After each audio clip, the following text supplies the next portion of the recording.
Hello and welcome, little chatfish, to another stream. Today we'll be doing another bunch cast before we get into our normal, regular, rotisserie of stuff and options.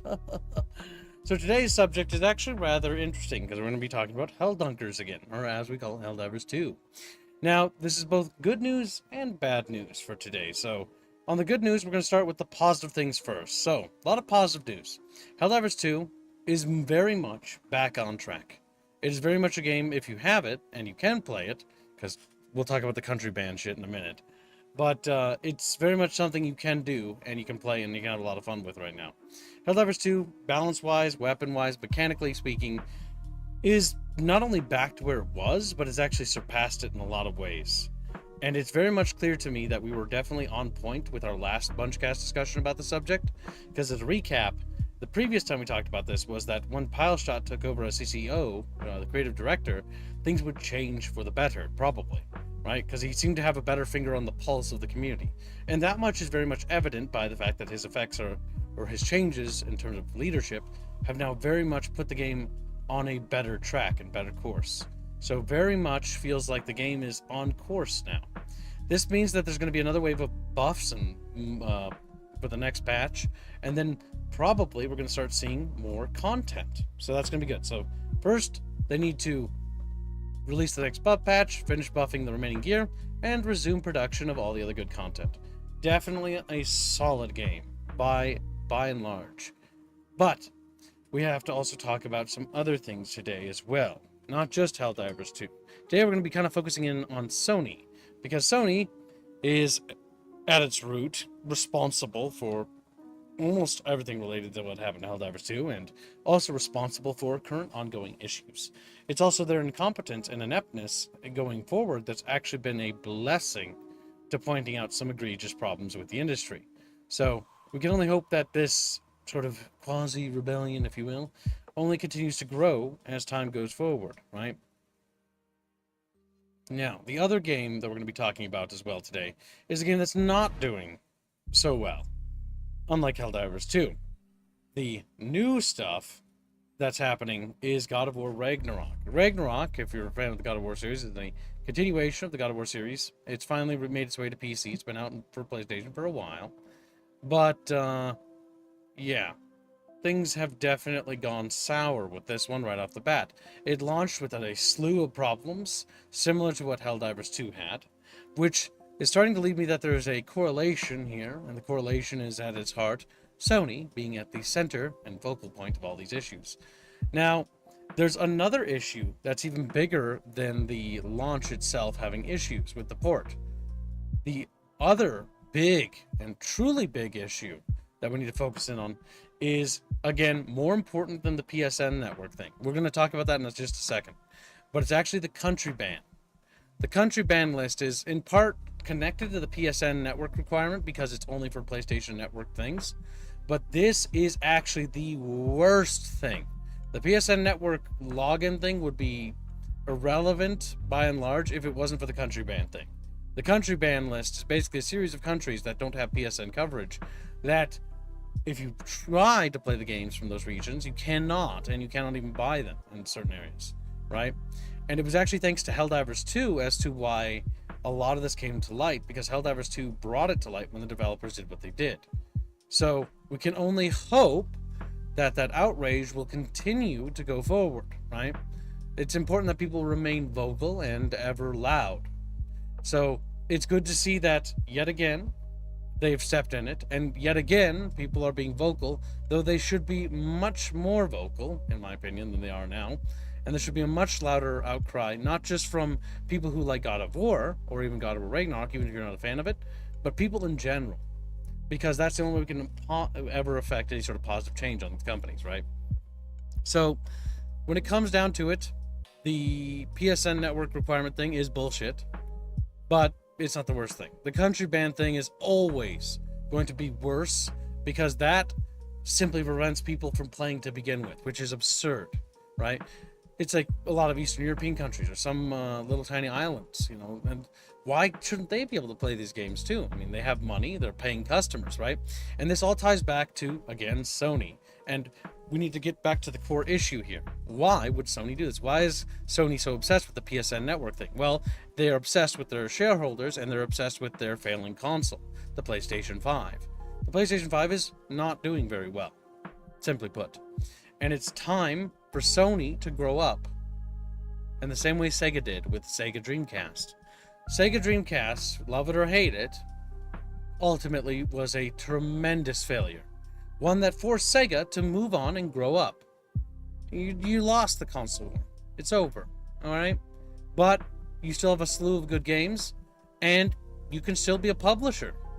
You can still publish games. You have a massive roster of games that can be ported and put onto other systems and put in other places. It's not like Sony doesn't have anything. They make decent cameras and other things as well. And they're also known for their audio equipment. But they do tons of other stuff. So it is what it is. You simply lost the console wars. It's over. They were already, like, their golden age was the PlayStation 2. I'll say it. PS1 and PlayStation 2, they hit the market hard. PS2, they dominated. PS3, they dropped the ball in a lot of places, but they held on. But PS4 was the turning point. And the PS5 is in my opinion, should be the time to be like, all right, we gave it our best, but it's time for us to move on. It's time for us to become just a video game publisher. We're going to publish all our games in our library to PC, and publish your library to Microsoft, and put it on Nintendo as well. Like, just move on. It's time to call it quits. That's the big thing. They're losing their smartphone division. Yep. The reality is that sometimes being everywhere and focusing on 1,000 different things at the same time is going to be distracting, right? Oh God. Yeah, Concord being a disaster is also another massive win for the consumers as well. Again, more victories across the board. This is all good news. Concord was a $400 million loss for Sony, so yeah. It was so disastrous that they're just trying to sell the game for $1 in bargain bins at this point. You're trying to recoup any losses. Yep, I heard about that.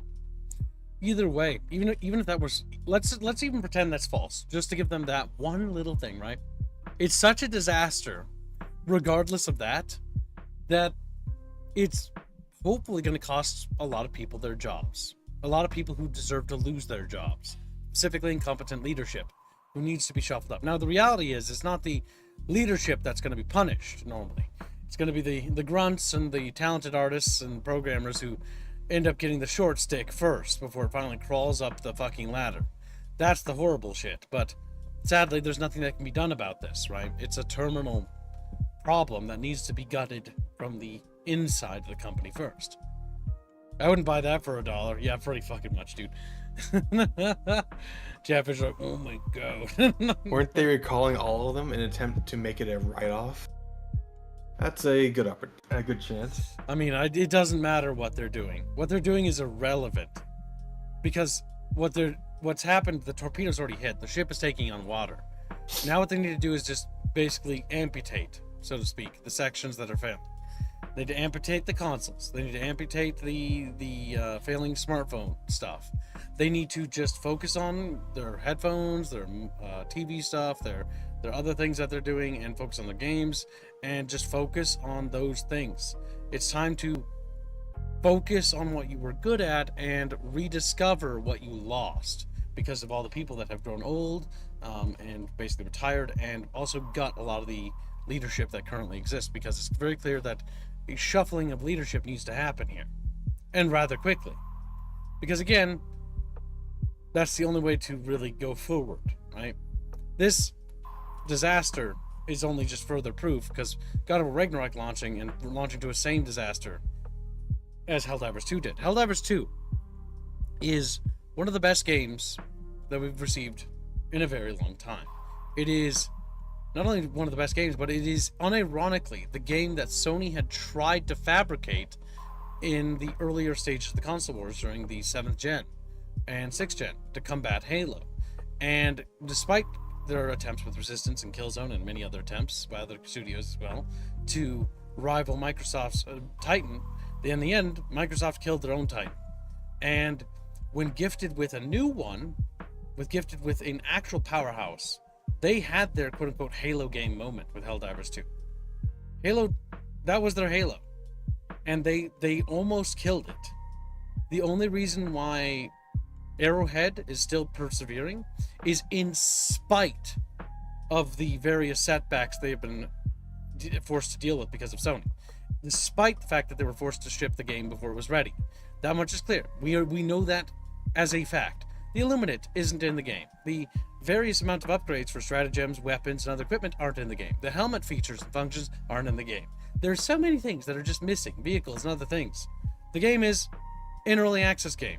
It only survived because Arrowhead was good enough to make it survive. Not because Sony had a gem, but because they so happened to have a studio under their umbrella that had some talent. So it's going to be interesting, and they almost snuffed that success out, by the way, with the PSN network thing. And it was only thanks to outrage from the fandom, and even the studio itself rebelling against their overlords, that we managed to throw off those shackles. Now the question is, will this be the same for Santa Monica Studios? Probably not. But the important thing that this PlayStation Network thing needs to be actively combated, in the same vein that the Microsoft one does and any other ones, right? Any sort of third-party logins are just kind of unnecessary. You paid $60, $70 to play a single-player game, and yet now you're being asked to make a network account for something to be forced into some sort of quote-unquote ecosystem like Microsoft has, because Microsoft's been doing that, manipulating people, and people have fallen hook, line, and sinker for that. But some people are finally waking up for the Sony thing and realizing that Sony is also doing the same thing. We're just lucky that they're incompetent and that they managed to make a lot of the normies see that they're doing some really fucked up shit as well. So there's a lot of things going on here. A lot of things. Very funny, Blake. Sony right now is doing well, says Night Motorcyclist, with camera modules for phones or DSL. I mean, the thing is, they do have things that they're doing well with. They're in too many markets and they're spread too thin. I like to quote Lord of the Rings, I feel like butter spread over too much bread, you know? They should really focus down on what they're good at and cut their losses. That's a reality. Jizuke says, I checked the store page for Helldivers 2. Still says PSN is required. And that is enough for me to just walk away for me, unfortunately. Would love that not to be the case anymore, anytime. I mean, it may say that it's required, but it still isn't. We know that, and I don't think they've updated their store page because I don't know who runs the store page. I'm assuming it's Sony that runs it because I'm an indie and I've looked at how the back end of that stuff works, but I'm not entirely sure who's actually in charge of updating the store page. It wouldn't surprise me. It wouldn't even surprise me if it was Arrowhead, due to the fact that their studio is dealing with another problem. Incredible success thrust upon them from no sheer other thing than just being in the right place at the right time and having a good product. Helldivers 2 earned that success. However, Helldivers 2 is struggling to cope with that success because success brings many, many problems with it. Tons of people are going to play your game, overbearing of network, and their network not being ready or set up to handle that many amount of players in the influx. Like, you got to remember, they're massive estimates for like the peak sales of the game at the end of its life cycle was estimated at 300,000. They made that in the first week. Whether the game's a success or a disaster from this point onward is irrelevant and mute. They've made enough money to make Helldivers 3 and 4 right now. It doesn't matter anymore. The big thing is going to be not about making money as much as it's about restoring faith in the company, which again, Pilestat has done a fantastic and phenomenal job and deserves nothing but commendations for doing. Because by and large, he's a man faced in basically what's a maelstrom of shit happening. And the fact that he has the strength of character and resolve to hold it together and still persevere forward deserves commendation. That doesn't justify the other mistakes, right? But when you see talented individuals like that, remember that, and remember him going forward, regardless of whatever happens to Arrowhead, regardless of whatever happens to Helldivers 2, or Sony for that matter. Because it's people like that that are going to shape the industry. It's people like that that are going to change the tide and make things better. We need more people like that. We need them everywhere. But sadly, there's only a few people, everywhere we got to deal stuff. Green Branch says Arrowhead is handing caped because Sony hates that the game is doing. Handicapped, yes. Sony didn't really want them to succeed. We know that because of the fact that they didn't really give them adequate funding. They let them work on an old, out-of-date engine. It would be impressive to see. Now, the thing is, adversity and these kinds of challenges are what breed talent, are what breed skill, are what breed passion. These things, unironically, are good because this is what challenges a studio when dealing with certain things. And these challenges actually make a studio stronger in the end. That's something that we saw. On top of that, Go ahead. on top of that, it also does not, it prevents the studio from getting their eyes too open. I'll take Obsidian as an example. They got a bunch of Microsoft money, they were constrained in Pillars of Eternity 1 or 2, regardless of what you think of the games, they were successful.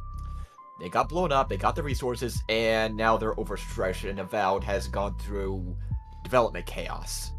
Arrowhead was constrained, did not get their eyes too open, they did not overhire, they did not overextend themselves, and overall the game runs a lot better than what it used to, less buggy, and it's just a much better run business. You see this a lot of time when businesses and the leader, especially the leadership, I cannot stress that enough, as I've mentioned in chat, never underestimate a leadership's ability to screw up a company, but in Arrowhead's case, Arrowhead's leadership is a lot more competent, which is why they're able to turn things around, despite Sony's leadership being not so competent. Yep. I mean, I can't stress how important and pivotal Pilestat stepping down as CEO was. And a lot of people misread that as like, oh, he's fleeing. No, he stepped down to become CCO because he saw a problem. And it's good that he saw that. He saw that the current director in charge of the game design was going in the wrong direction. Making the game harder, making the game, like, weapons awful, like, nothing does any damage. Just a failure to understand what people really enjoyed about Helldivers 2 at launch. The fact that the Breaker was overpowered wasn't a bad thing in actuality, right? It was actually fun, because it felt like you were powerful, you were, like, on a power trip, and that's what Helldivers 2 is about. Yes, it's got high lethality. It's not about it being, like, as brutal as it was Helldivers 1. Helldivers 2 has to find itself. And Helldivers 2 needs to find itself in a slightly different position than HD1 is, while also respecting the past. Because they are two different games.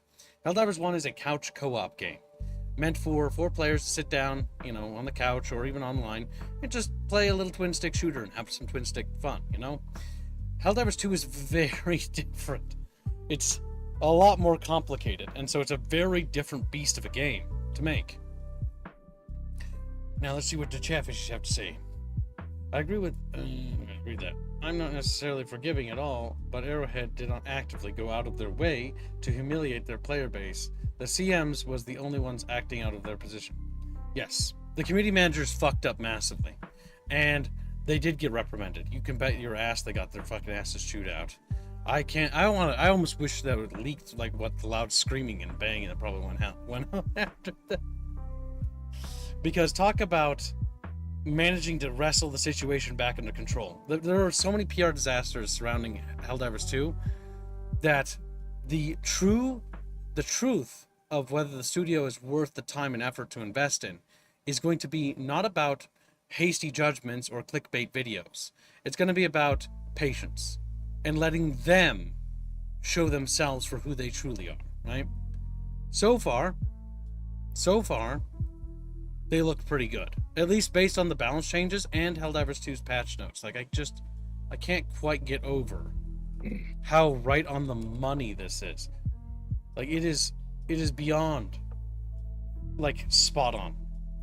It is dead on. It is dead on. And that, honestly, that's not the right thing, is it? No, it's the hot fix.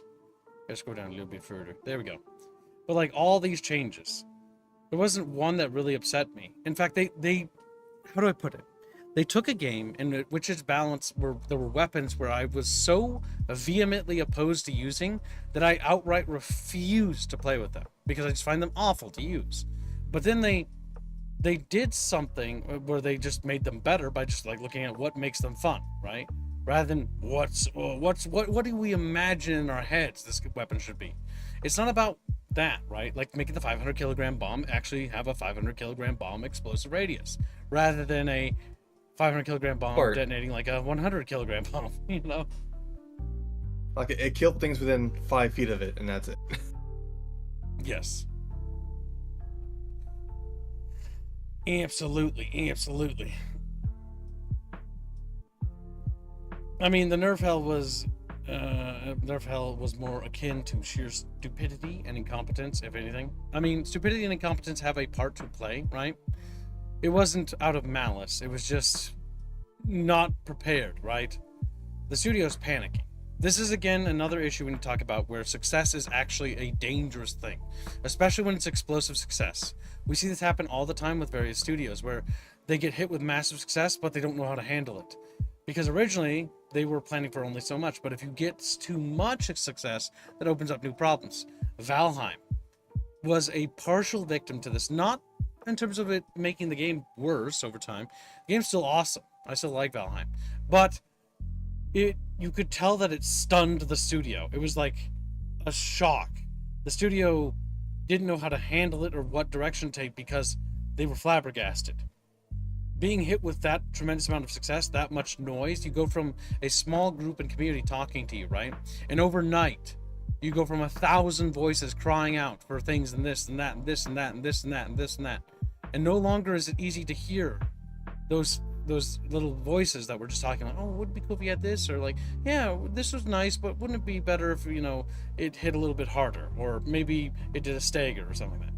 It's easier to hear when there's a few people. When there's 1,000 or millions of people constantly like messaging, leaving feedback, streams, it's not so easy. Being an indie developer or small developer is easy to look at and hear the feedback much more directly because there's a lot less people to get through, right? And that's the danger. That's the danger with success. Success is also its own lynch if you're not careful, right? And that was something that you could see hit Helldivers 2 and it shocked them because the patches were in the wrong direction. The midsummer break didn't help. The fact that they didn't freeze the patches in the pipe, right? They fucked up. They fucked up again too, because after Palestine stepped down to become CCO and implemented his first patch that put the game on its right track, did they freeze the previous patches that were in the pipeline? Or any of those war bonds? No, they released them.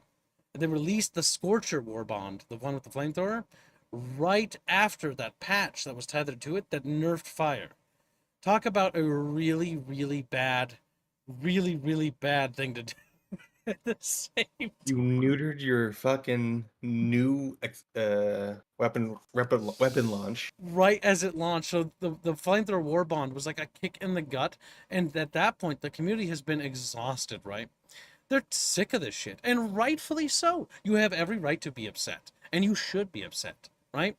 The PSN thing, the country ban list, the nerfs and stuff like that. It's upsetting. And you have every right to be upset.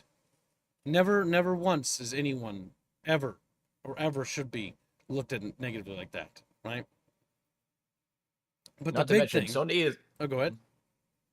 Okay, Sony's also, you're seeing a bigger problem when Sony's trying to expand into, say, PC, for example. I'll just take that strictly.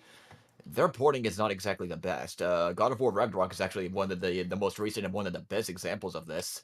It Yep. is not well optimized, and every single game has had some kind of problems. Ragnarok is just the biggest one. On top of a ridiculously large file size, it just doesn't. Audio bugs, crashes, performance problems, and this is a They need to either find a porting studio that's competent with a good track record. Asper doesn't have that anymore.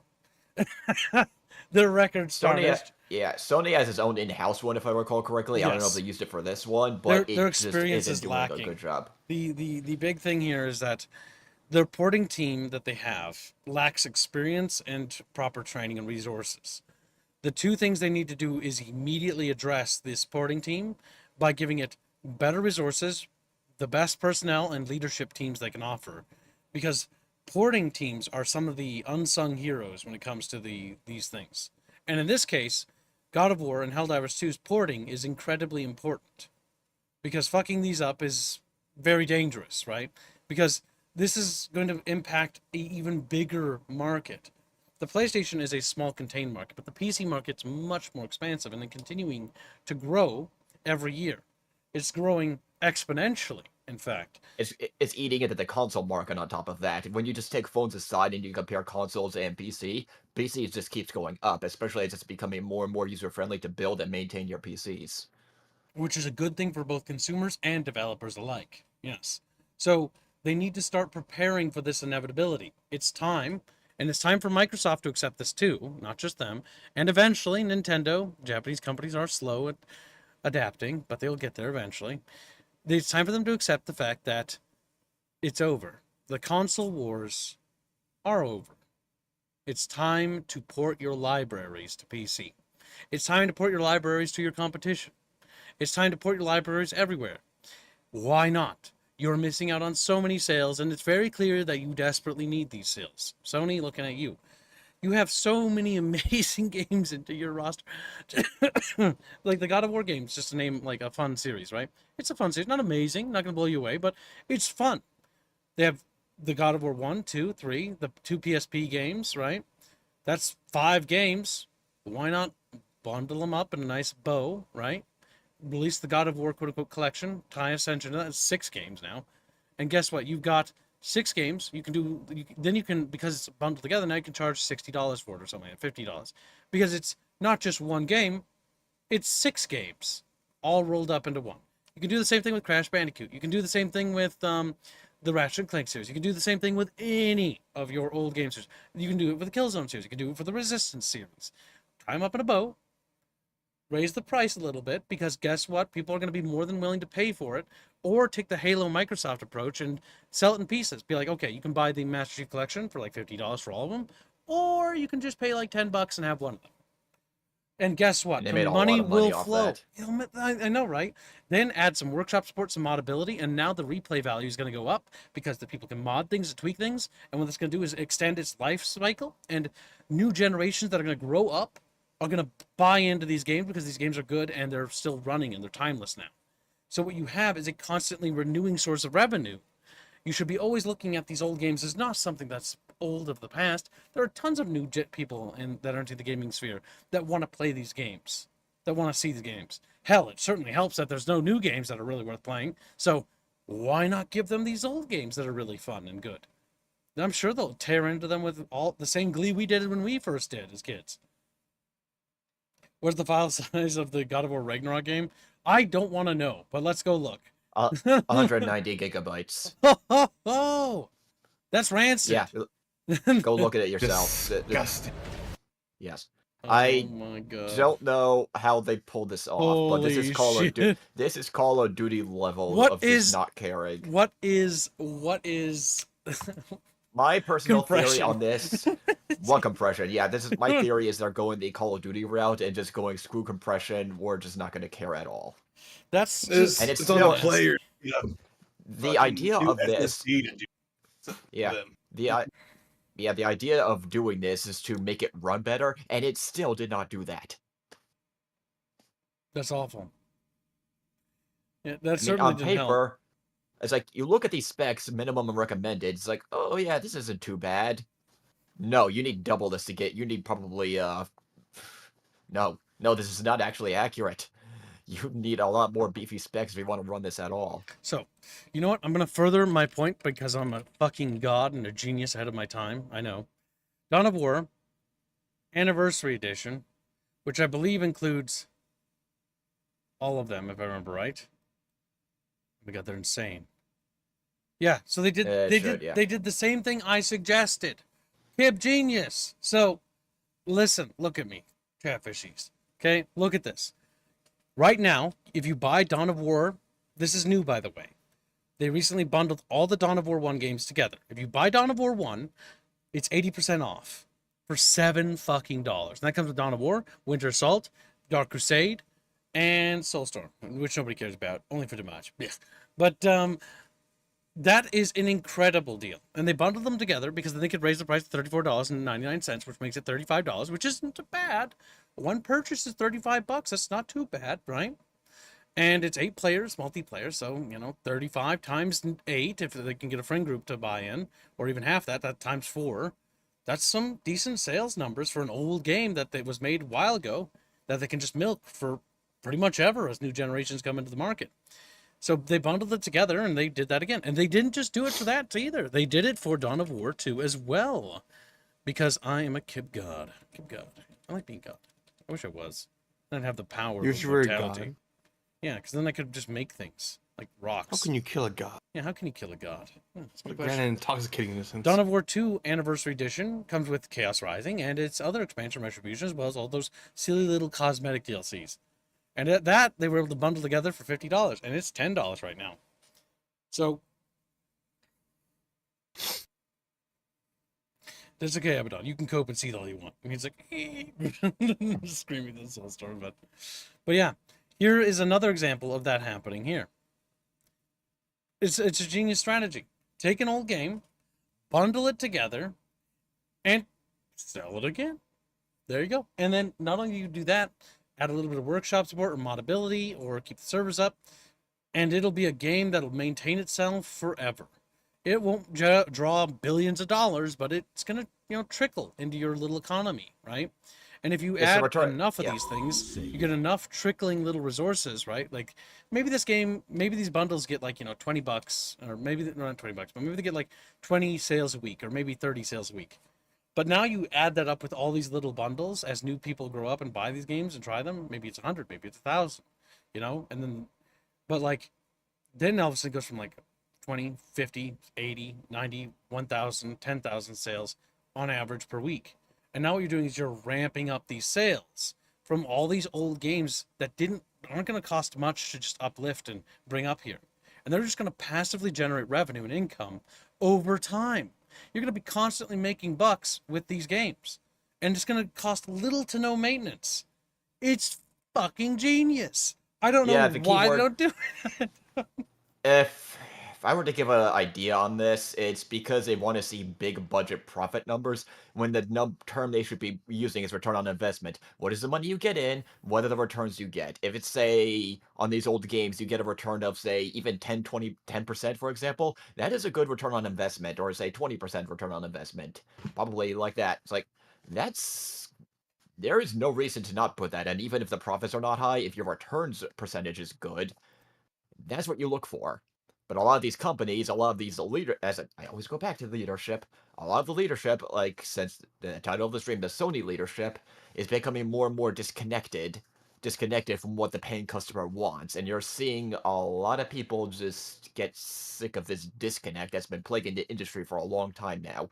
It's like all the industry people, like even my master's degree courses, like I talked to some ex-Bungie devs that used to work on the AI of the Halo games, hates every single Western game executive, all of them, and it's just this Sony debacle with Ragnarok is just the latest example.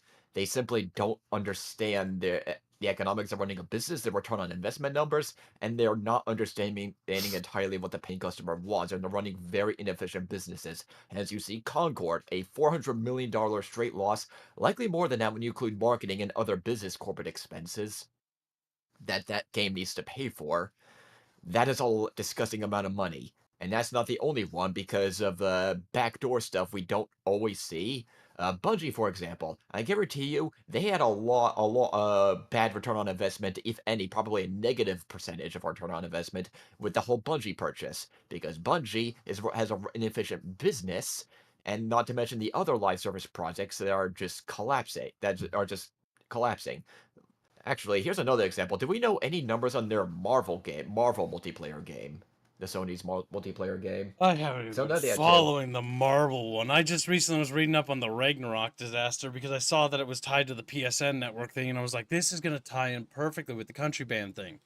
Because my big hope now is that the country band shit gets lifted, because that's the next victory that'll be had against Sony. If they can lift that. It's a baffling concept as you're seeing gaming expand into other markets. If you look at, say, data firms, there is a significant percentage growth in gaming in say, even developing countries and the smaller countries. Why are you excluding just easy money? Especially with considering how much money they're losing, right? Like, there are so many little things. And this, again, these are small little trickling sources of income, right? Bringing these games to PC, bundling them together. Crash Bandicoot collection, bam. Fucking Ratchet and Clank collection, bam. Killzone collection, bam. That's 3. Resistance collection, 4. Uncharted collection, 5. There's 5 fucking bundles that can be sold for $50 to $40, or even 60 if you want to be scummy about it. And I guarantee those will sell like fucking hotcakes, and it's going to take little to no effort to port. And in terms of personnel, all you need to do is build up this porting team you have internally, and they can start porting all the stuff over. That's 5 franchises, right? Let's add another one. Sly Cooper. There's 6 trickling sources of income. And all of a Funny sudden, enough, it just gets bigger and bigger with how much money. Fat Princess, let's do spin-off things, a little series. That could be another thing. The Patapon games. There's fucking 8 games now. The Twisted Metal, 9 fucking sources of fucking revenue. You know, it just gets bigger and bigger. So many things. Did I say Jack and Dexter? That's fucking 10. 10 trickling sources of income. You can keep adding on to that too by just stacking those higher and higher. Start porting them all over. Port over the PSP collections. Port over the PS1 collections, the PS2, the PS3, all the shit. And you could be pulling in so much money, it's not even funny. They could be pulling in fucking fist tons. Just become the game publisher you were born to be. And speaking of pulling in money, you're seeing a greater trend of the games that are below the $60 price tag are making more money than making more money and better returns than the ones with higher priced ones. I'll take what's a good example? We could Outlaws, for example. I don't know if Outlaws is the best example because that game's just meh. That game was priced at $70. Ubisoft is not getting the returns. Final Fantasy, the latest Final Fantasy 15. Was it 15? No, or 16. Whatever the medieval 16. one was. Okay, thank you. 16. That game was not bringing the returns because did they raise prices on that one to $70? They brought it down to 50. Okay, so probably for the PC one, but I do remember there Square Enix was also looking at price increases, and it did not bring the returns. It's like you're saying the higher as prices go up, people are looking at the product and going, "No, this is not worth the higher price you're asking me." And what does happen? What happens?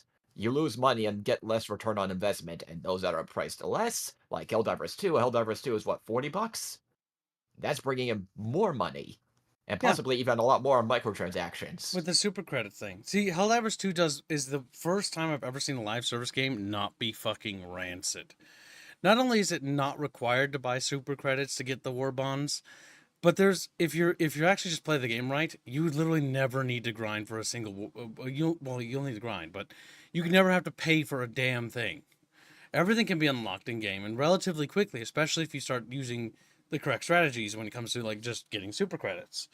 And even ignoring that, the war bonds are mostly cosmetic, and they do add weapons, but realistically, like you'll just naturally earn that money just playing the game. You really don't need to buy super credits if you don't want to. You really don't. Just play the game on a semi-regular basis, and you'll get them. And if you're hard pressed for time and you want one certain war bond, then sure, why not? But a lot of the things can be just unlocked by playing the game. In fact, not a lot. All the things, right? And that's how those games should be done, right?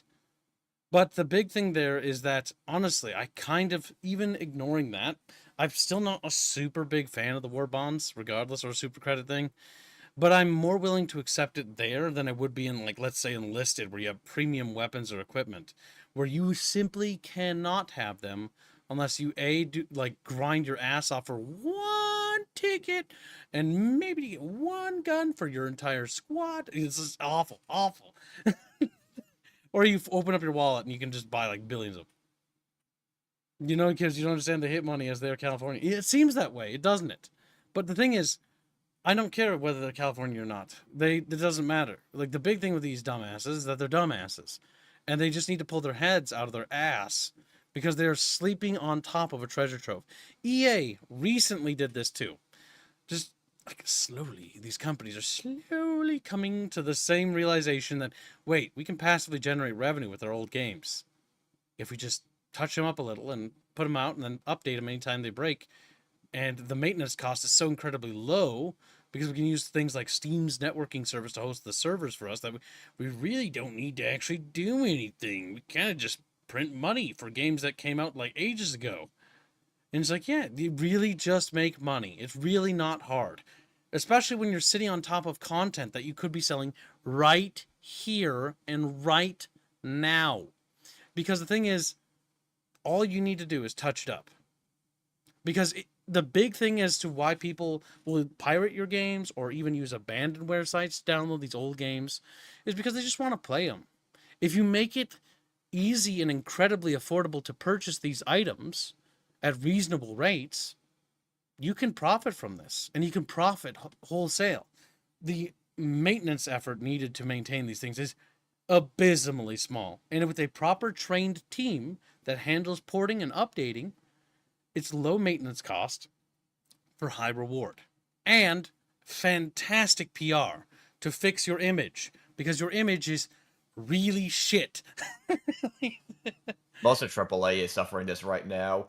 And one thing you're also noticing more and more as the time goes on, there's what's the word I'm thinking of? There's a talent problem where it's like a lot of the talent these companies need just isn't going to them. On top of the pay not being so good, you're seeing a contraction of employment. You're seeing so many people try to get in, and these companies are just not hiring the good people needed to maintain these games. Arrowhead is lucky that they have the talent, but say Ragnarok, as I just another good example.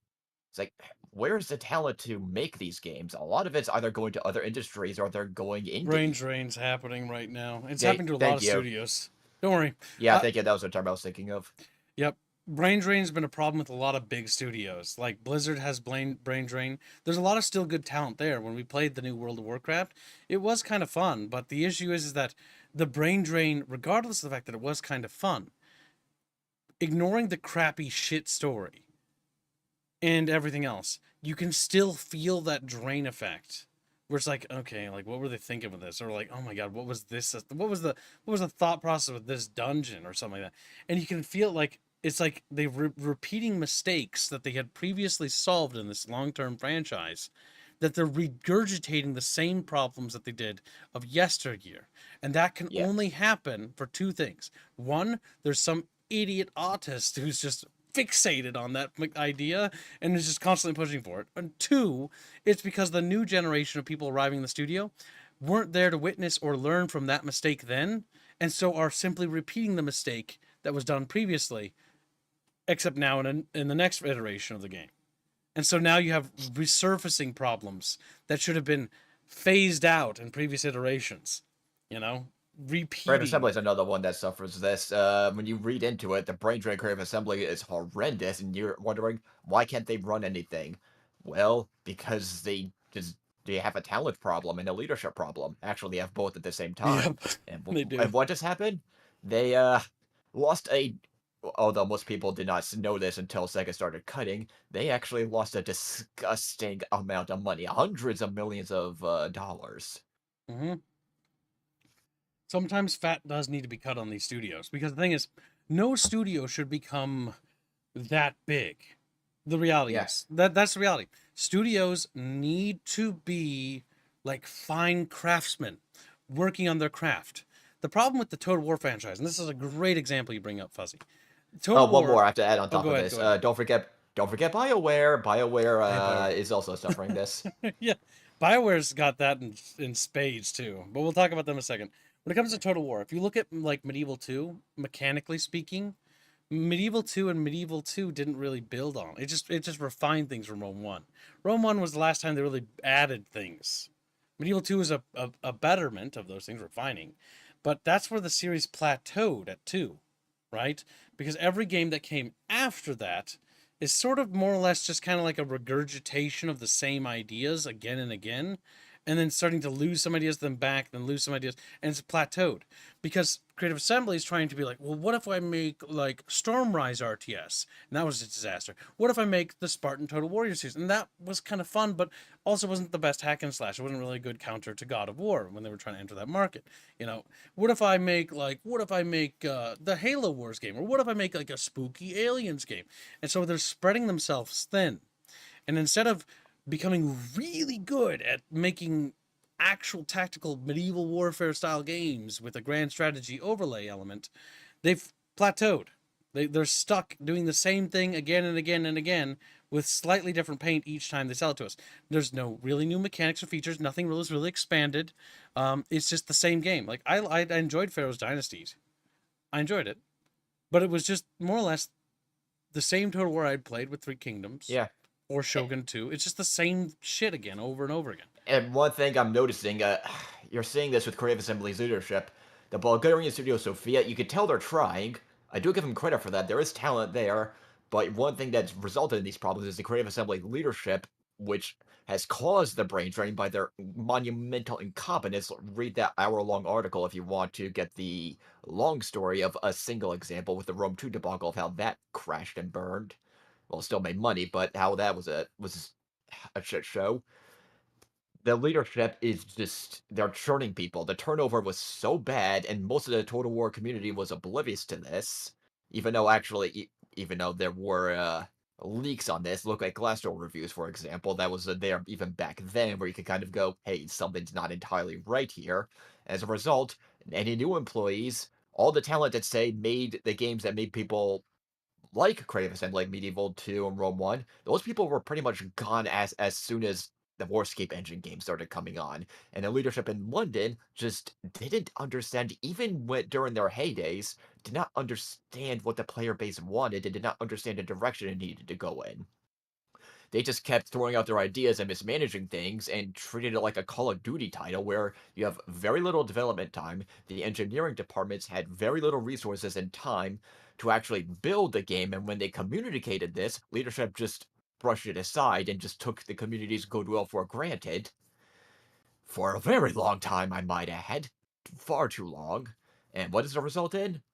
Hyenas. As you said, Alien Isolation, which is overhyped, and possibly a good couple $100 million straight up loss, and Creative Assembly looked at the numbers and going, hey, where are our returns? Why are you almost at 900 employees and this is what you're giving us?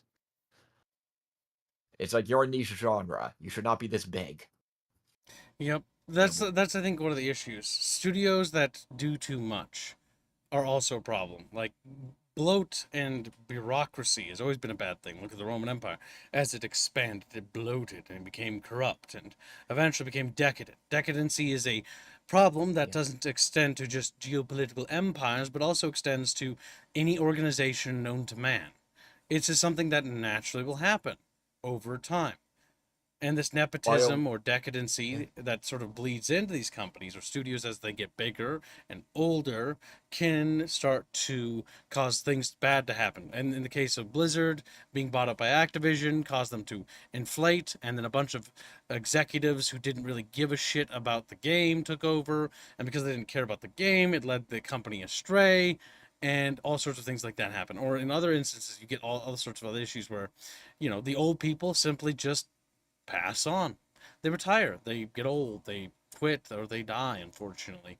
And the new generations aren't either properly trained due to the fact that the old generation failed to do so, or they were just replaced with cheaper and more affordable employees, or worse, they inflated too quickly with too many new people that they weren't able to climatize these people to the climate of that studio, and so now it's lost itself. Right? Arrowhead is in the process of some team expansion. We don't know what kind of expansion they're doing, but they're going to need to expand regardless because of their success. However, that is a good thing, but also a dangerous thing. Expansion can lead to many bad things. A great example of this in recent memory is a studio called CD Projekt Red.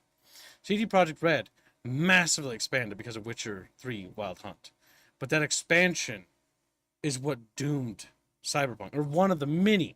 There was actually a lot of It was all cool. It was all the CEO. A little bit of what happened to Cyberpunk. When it was announced, that was not when they actually started development. It was not in development at that point. In fact, all the pre-production work was either scrapped or most of the ideas were completely undone, and they had to do it from the ground up with a more complicated game with tech that was not built for a shooter and less time.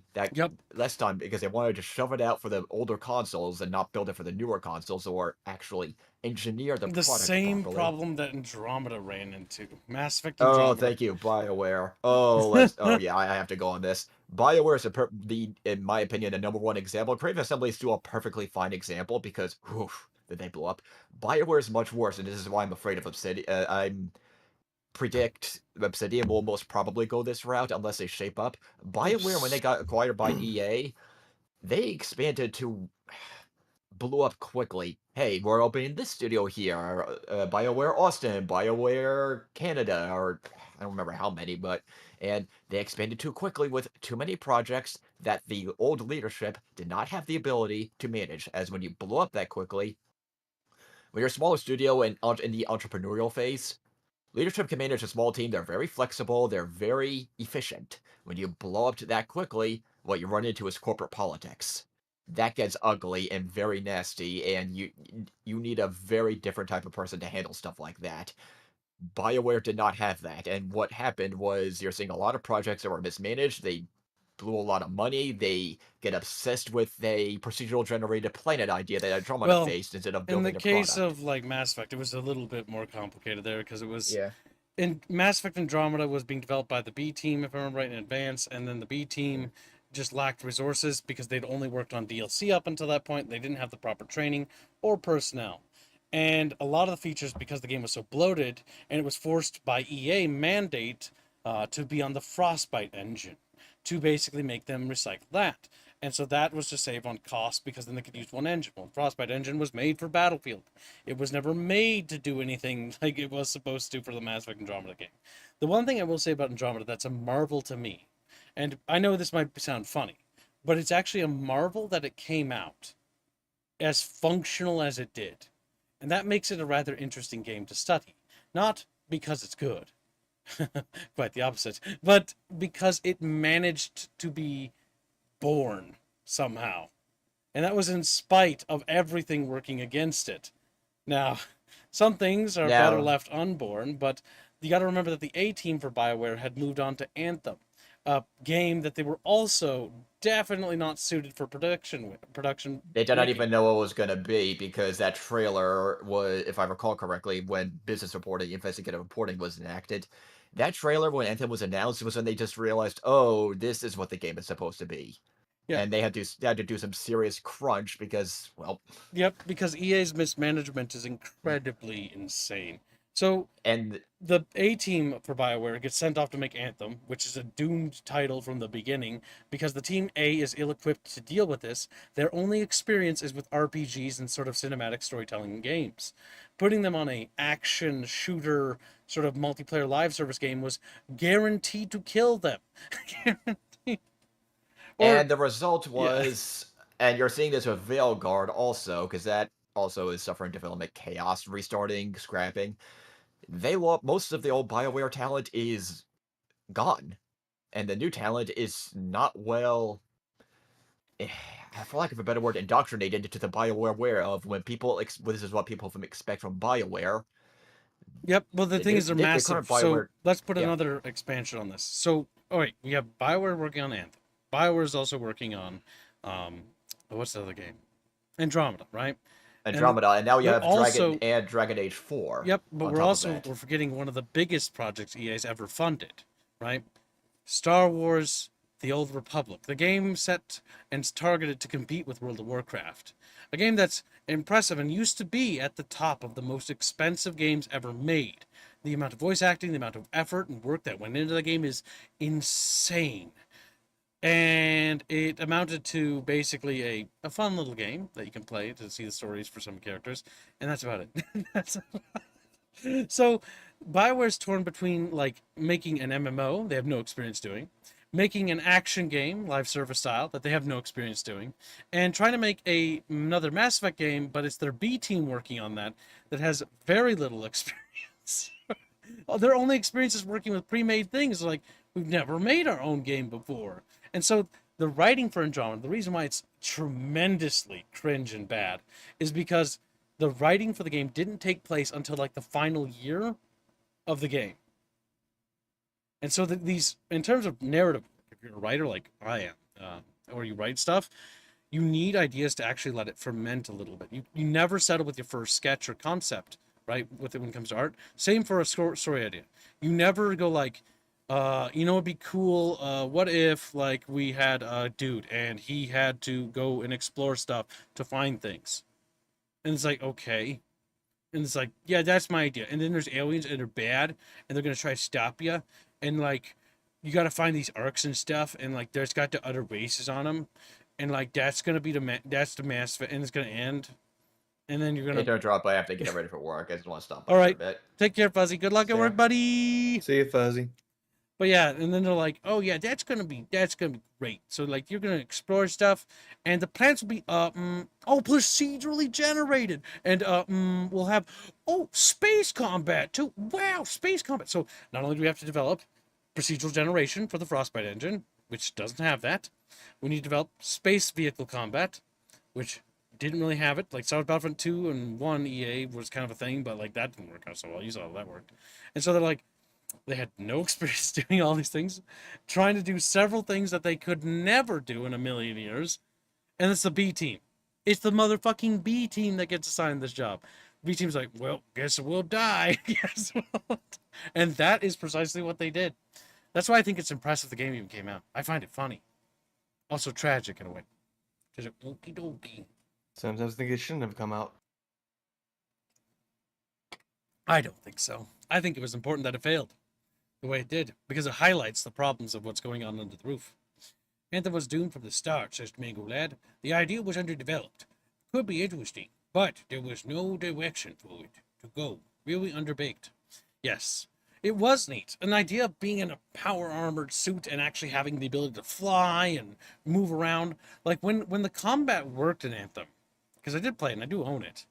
It was cool, and it was like, oh, it's kind of like an actual Iron Man video game. But then there was like other problems with it, and like it was repetitive. The level design, the enemies, the story was soulless. And the big thing is, you can take a mediocre video game, hell, a bad video game. Let's use a bad video game as an example. This is gonna it might set you off, Chatfish, but you need to be calm, relaxed. Vampire the Masquerade Bloodlines is a bad video game. It's just poorly designed and poorly made. However, it is carried by its atmosphere, its music, its story, and art direction. And these four elements, and the story is the big one, the king of the cream of the crop, right? That carries the game so much that despite being an absolute abject disaster of a game, the story alone carries the damn thing forward. Because all you need at the end of the day is to really hit one of these things nail on the head, right? You either need to have flawless gameplay or you need to have a flawless story, and it's okay for the other things to be shit. You shouldn't accept that as a developer, by the way, but people will eat it up. They'll gobble it up like it's fucking candy. Like, they'll just fucking nom it up. EDF is a bad video game, which is great. It's an intentionally bad video game. That's another game altogether. Earth Defense Force is developed by Sandlot Studios, who's notorious for making really dumb, bad games that are really, really good.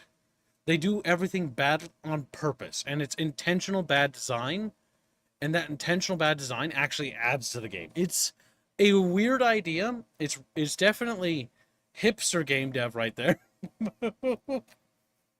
But that is one way to tackle it, right?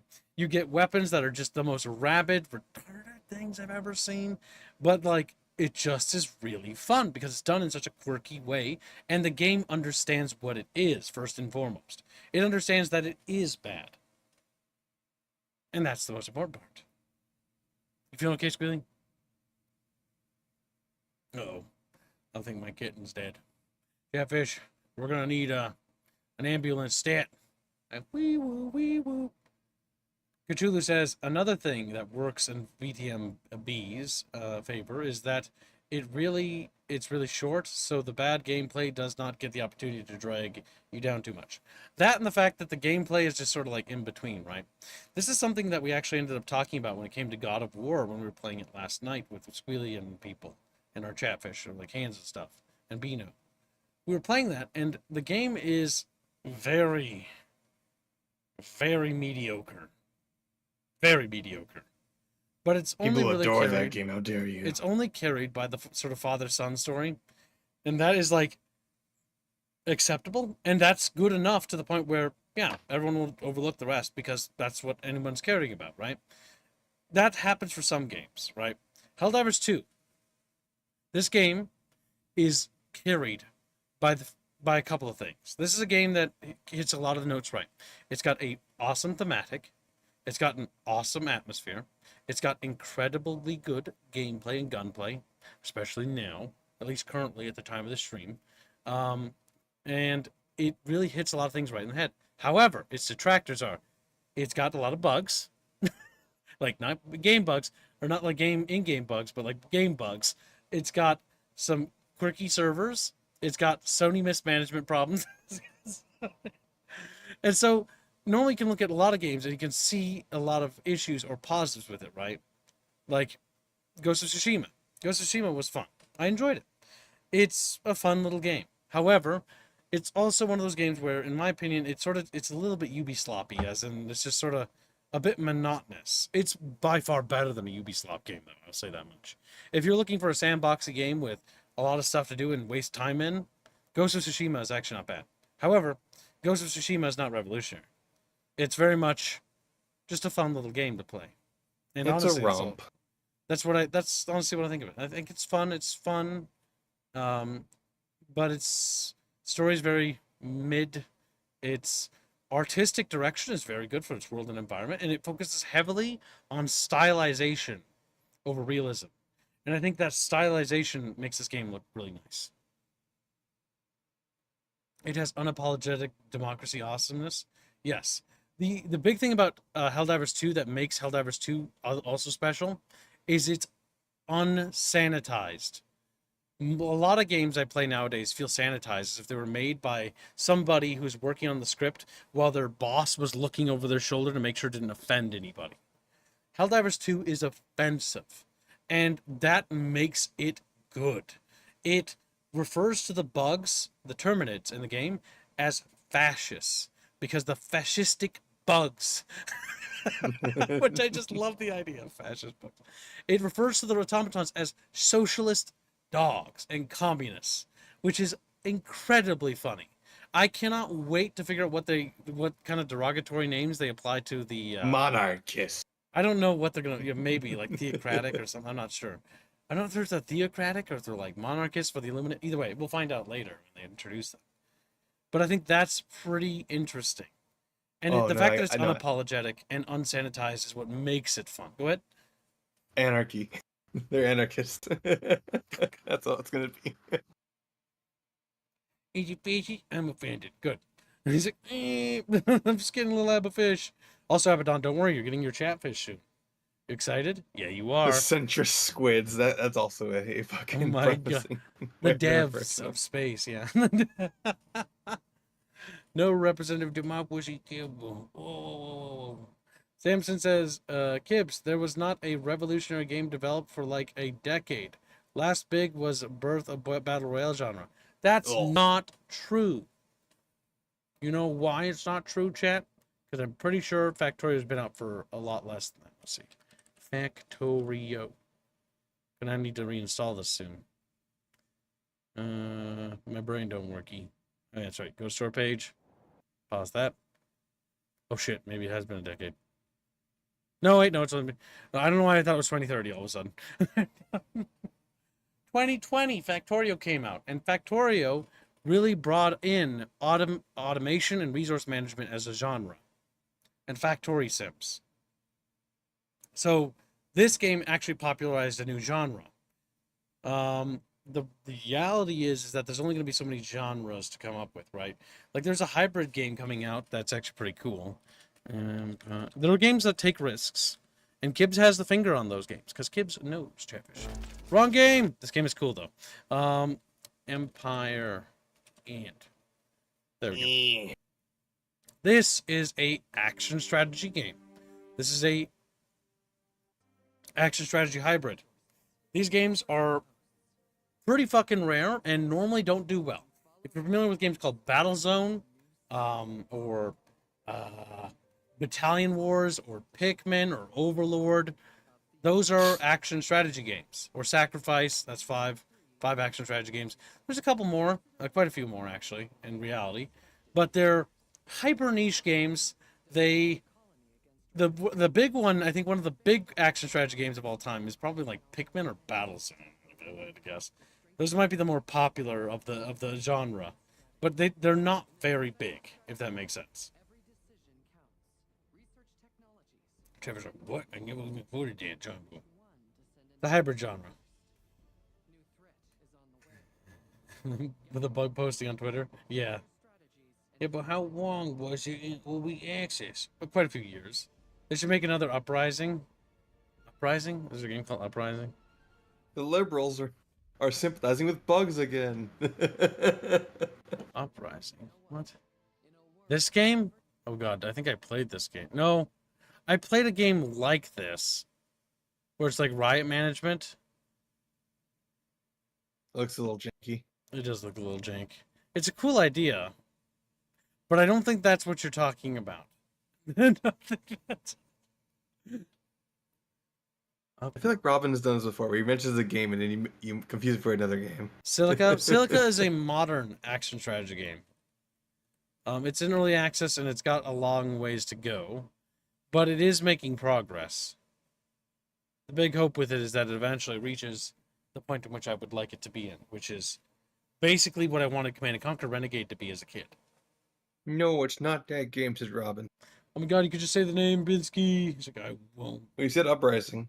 Uprising 1 and 2 are, oh, I think I know what they are. I have them on GOG.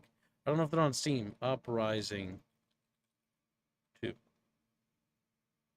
There you go. Lead and Destroy. Yeah. These games, yeah. It's basically where you can, like, control a vehicle, and it's also a strategy game. More gold, Your Majesty! I've never played these, but I always wanted to as a kid. I look a little old. But yeah, you can Well, control while you're vehicles. looking at those, Sort of I like can read the Battlezone. donations.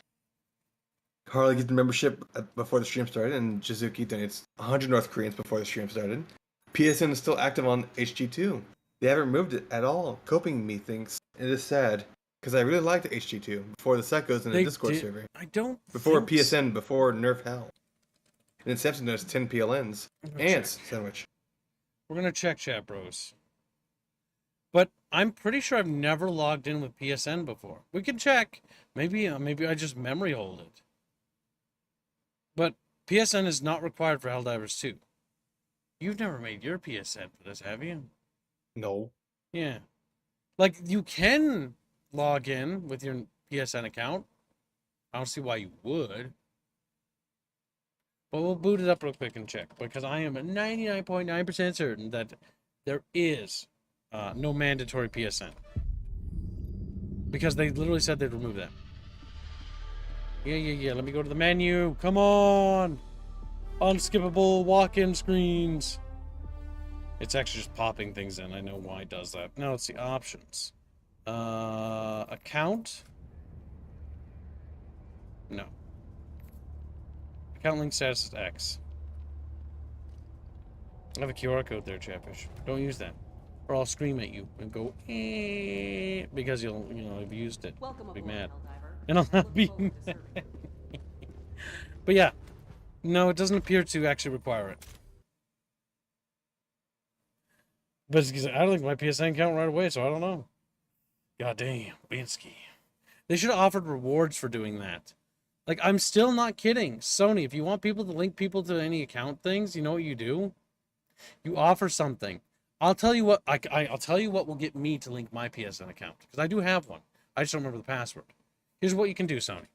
I'll do it, and I'll even promote it if you do it for free. Not even gonna ask you anything. Well, I'm asking you one thing actually. I lied. Add the Helgen armor set from Killzone, and I'll do it. If you link your PSN account, you get to be a Helldiver that looks like a Hellgas soldier. There, done. I'm linking it right now. I would do it right now. I'm not even kidding. Not even kidding. I'd link it right now, and I would shut the fuck up about it. But guess what? They don't give you anything for doing it, so I don't want to do it.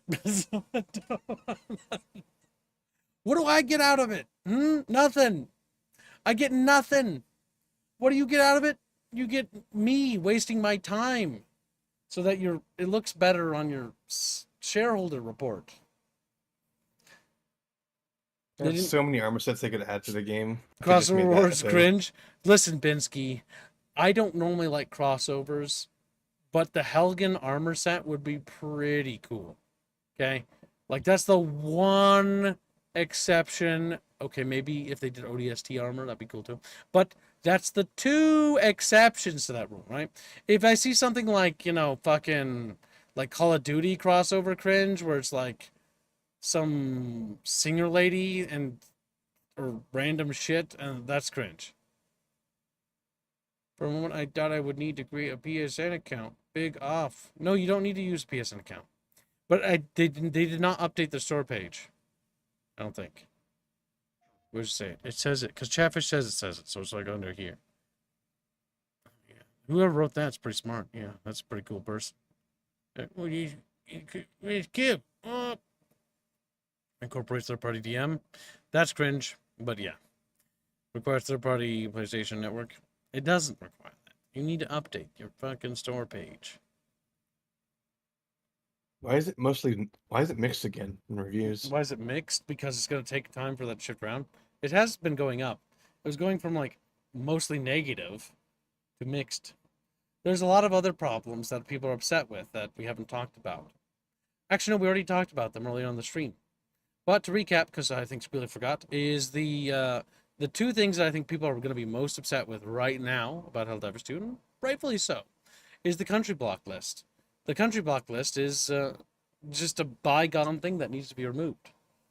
It's the same reason why Ragnarok is not doing so good. Give me 40k skins for my Helldiver. I would pay actual money for that. Don't you dare. I don't want 40k in my game. You know why? Because it means Games Workshop will be getting money. I don't like Games Workshop. Just like, okay, he's just a cranky guy who just really hates that GW. A little bit. But yes. Back to... Okay, all right. What are you... I was looking at the statistics. Like it was all in May. That's when it happened. Most of the Yes. reviews are... The actual reviews, if you actually look at what's going on... Oh, God, I think I have to go back there. Are rising, but Yeah, it's rising. But it's slow because people they're gonna have to rebuild trust. I was talking about that earlier. Here, where's the gray? I know I was there for that. So yeah, you can see here, right? May.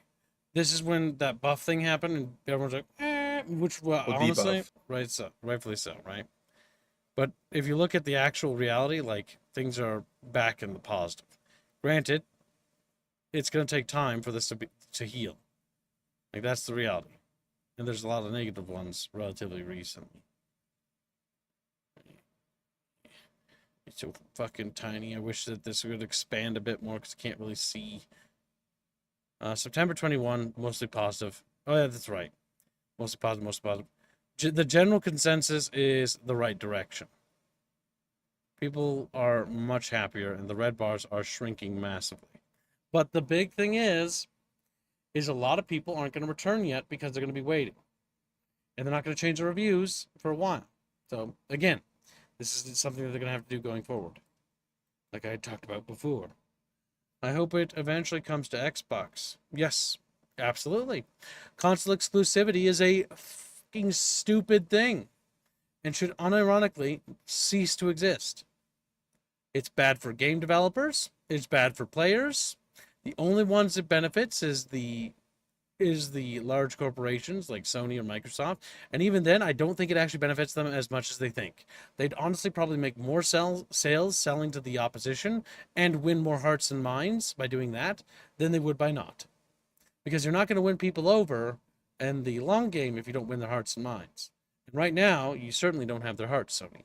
You have pissed them off quite a bit.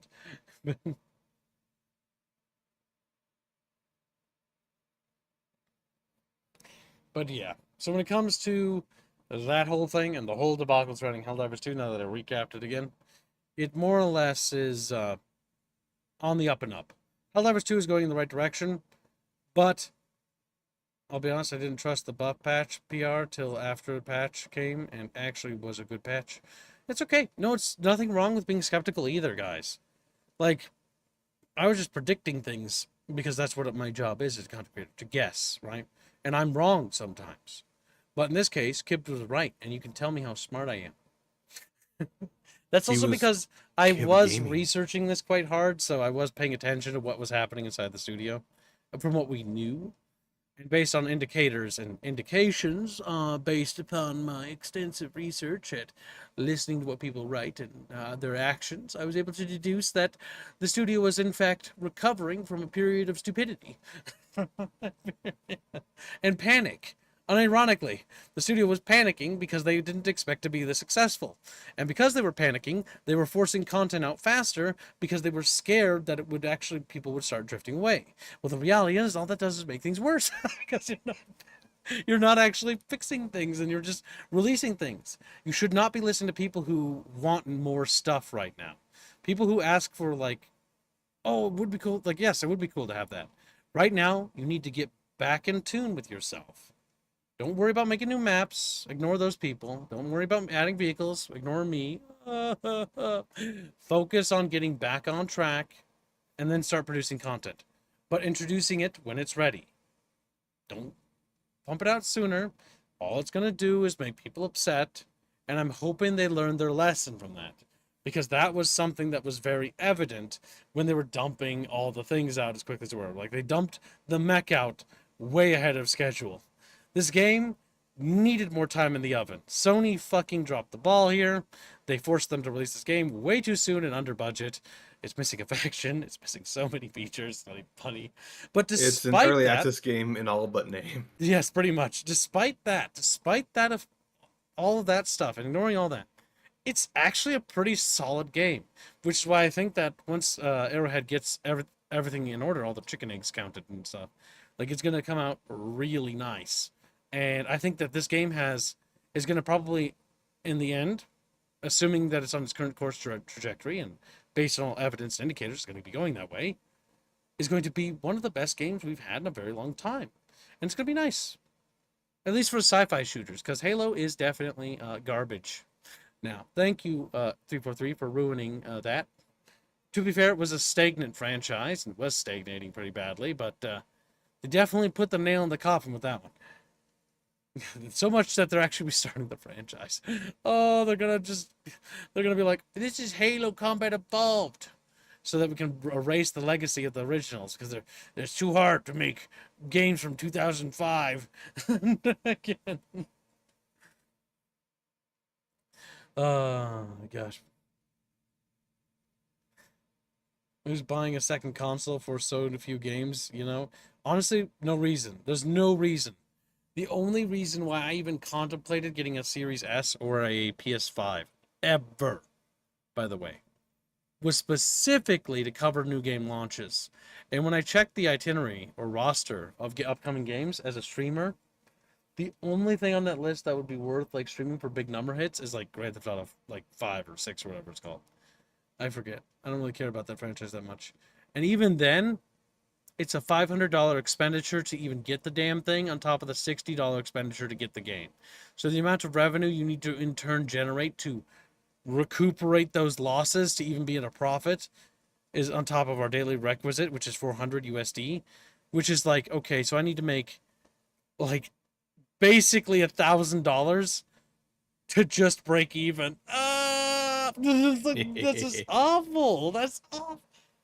There's no way that's gonna happen for one game. That's just no. Like, PlayStation 5 announced that Sony. Also, other cringe news. Silent Hill 2. Schmill too. What? I thought they said it was gonna be PlayStation exclusive for a while, but yet it still says October 7th on here for Steam. I don't think they said that at all regarding exclusivity. Who's the exclusive? Somebody just announced they were exclusive. Wow. Oh, they're doing the same thing. Pre-order early access cringe. I fucking hate when companies do this. I hate it when Space Marine do it, and I hate when this shit does it. Trevor's like, ooh, spooky game. GTA 6 has me really worried. They say say the multiplayer side. Fair enough. it actually says here that Silent Hill 2 remake is supposed to be an exclusive, but it's on Steam and it has a release date. Let me see. Yeah. That's kind of weird. Because that news just dropped relatively recently. When the hell says this Kartak? He's just not very noisy. It's just not. He keeps his mouth shut, honestly. Which I do appreciate late into the night, because I'm sleepy. Oh my Oh, god. Kib, I think they may have fucked up. What? So, according to the IGN website, Silent Hill Remake 2 Remake is console exclusive to PlayStation 5 for 1 year. Mhm. And the date it's giving is October 8th, 2025 at the earliest. So I think they may have fucked up on the Steam side of things. You said console exclusive, right? Yes, for Man, PS5. these are just... Yeah. I mean, So this is a fuck up either here. they That fucked or they up, mean for or Xbox. they lied. Well, it might be the reporter fucking up too. I'm not sure. Now I'm confused because on my calendar I have written this down to be streamed. And if that is canceled, I will be erasing it because I looked at it and it's not worth getting a PS5 under any circumstance. There's just not enough exclusives to even justify it. Like, what would Chatfish even want? Like, you guys, we need like a grand just to man. Like, that's not Okay, gonna so happen. That's not gonna I think at some happen. point they changed their mind because Hmm. like every other source says it's coming to Steam October 7th. So that So might just mean they're consoles. Like, it might just be like console speaking. It's not gonna be on Xbox right away. It's gonna have a year of exclusivity first on the PlayStation, and then be ported over. Maybe that's what Chatfish are saying too. I don't know. I don't know. so it I think might just be exclusivity. console exclusive, yeah. Well, yeah, just a console exclusive, but it's on PC. That sounds stupid, but you know what we mean. Why even bother calling it exclusive? Just say it's gonna come out for PS5 and PC. That's all you gotta And do. then later in a year, it'll come out with the other thing. Yeah.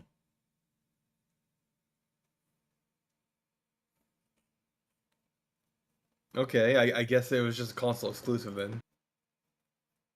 Weird. Hmm. Well, that's dumb. But yeah. All right. Just wait for GTA 6 comes out. Goddamn CT, you little clone trooper fish. He's a good guy. GTA. What an overrated franchise. It is. The problem with GTA is that it is overrated. But as a streamer, and if you are a streamer, it's definitely something you want to jump on board with. Regardless. I don't, but it's my job to do it. So it's not about what I want. I want what I always want if you're talking about how a Halloween stream, and that, of course, would be Vampire the Masquerade Blood Wines. Well, Chatfish, you could totally have that for a nominal fee, of course. Oh, all right, now that I'm done laughing at them. So, back on subject, real quickly here. The whole Sony debacle thing, we've talked about everything. We've gone over the... So, I like how Sony and the word debacle in my mind is synonymous, but usually means it is only available for a single console at a time. Yeah, that normally sounds about right. Unless it's Nintendo. And then Nintendo, it's only Nintendo stuff. GTA 5 Online was fun for 8 times, says Ragnarok. I believe you. I imagine it was fun. I do remember playing it with one of my friends for a while. It was kind of interesting to mess around in. I remember when Epic was doing that, making games exclusive for a year. Thankfully, I just waited a year for all the games I wanted off Epic. Yes, I have Epic as a streamer, and I can tell you right now, it's not good. Their platform sucks. And if I can avoid opening this piece of shit thing, I will. I will. I fucking hate it. I fucking loathe it.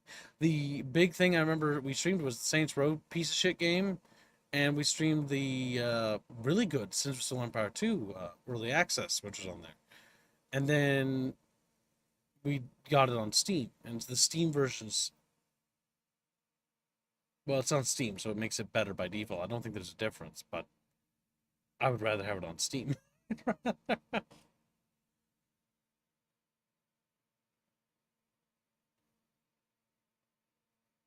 Abaddon's like, hate is good. It's all he screams.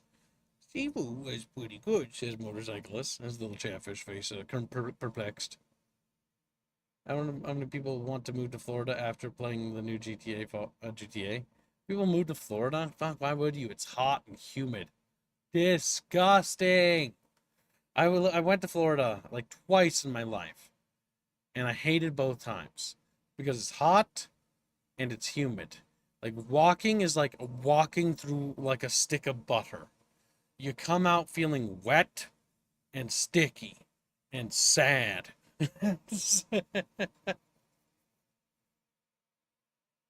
Did Epic ever even at a shopping quota? I don't know, and I don't even want to open it. Just fine. Stay out of my state, screams Green Branch. Florida is like, don't dox yourself, Jeff.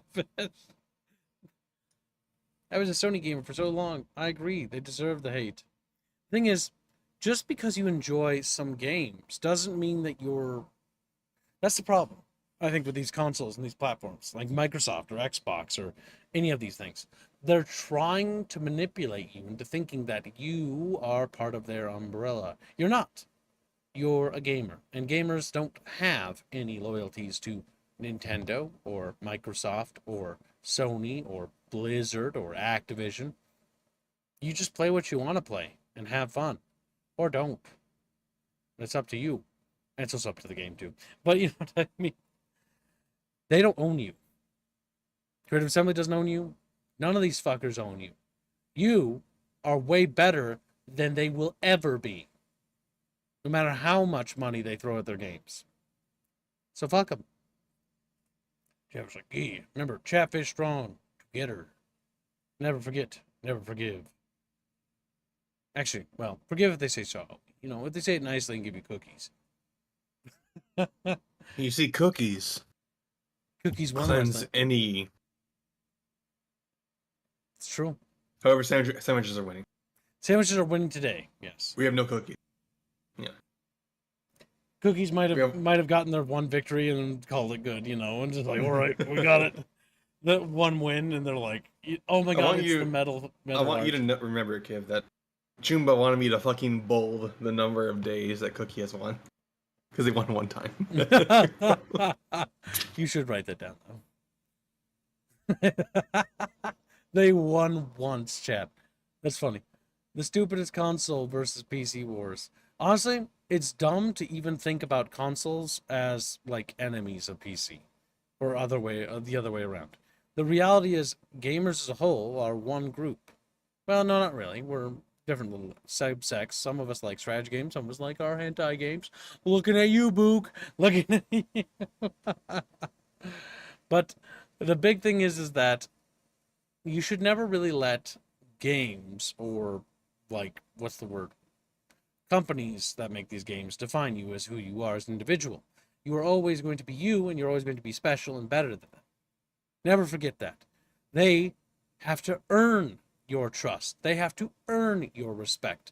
Because at the end of the day, the consumer, or the bucket fish as I like to call it, is far more important than a company will ever be. Console Wars is great thanks to that Neptunia exists, says Blake Filmmaker. Well, at least you got something. Boy, Boog ain't the only one enjoying indoor games, says Cthulhu, who's playing one right now. He's like, yeah, mate. Fucking weeb. Now, let's see. Harlot, the sandwich supremacist, says they won once, and they got Marith posted as a warning. No to do it again. That's true. We got a fan art, which I do have to show off. I cannot forget, Chatfish, for the Houdini will get crunky, and when he's crunky, he gets a little bit hungry, and when he gets hungry, he just makes noises. And nobody likes it when he makes noises.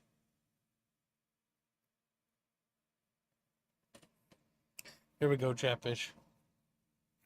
In here is posted a new fan art from Harlot. It says, for losing the battle to cookies and cake, I hereby curse all the non-sandwich supremacists with this motto of Merwith.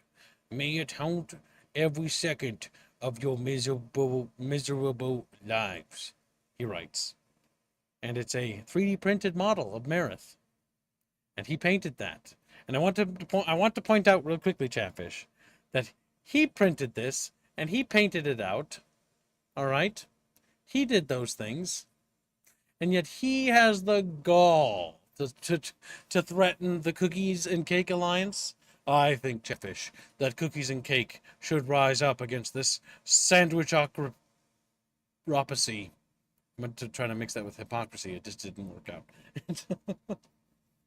I'll grunt at you in Valheim if I attend. Valheim begins at 6 p.m. U.S. Central today.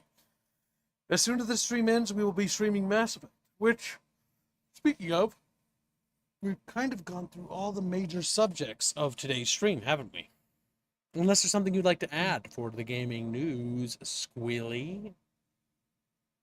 Willy.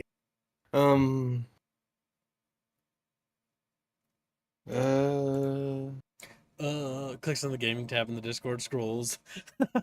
That's what I do too. I'm debating whether or not I should bring up fucking Capcom and how they're trying to make their games playable. Oh, the Dead with Rising their patches. Yeah. Okay, so we did stream this, and this was thoroughly underwhelming for me as a person. People like it, but People like it, but I don't really care for it. look at the DLC. Look at it. Look at it. No one cares. What the fuck? No one cares. It just goes to show that the fucking Dragon's Dogma shit was a one-time deal.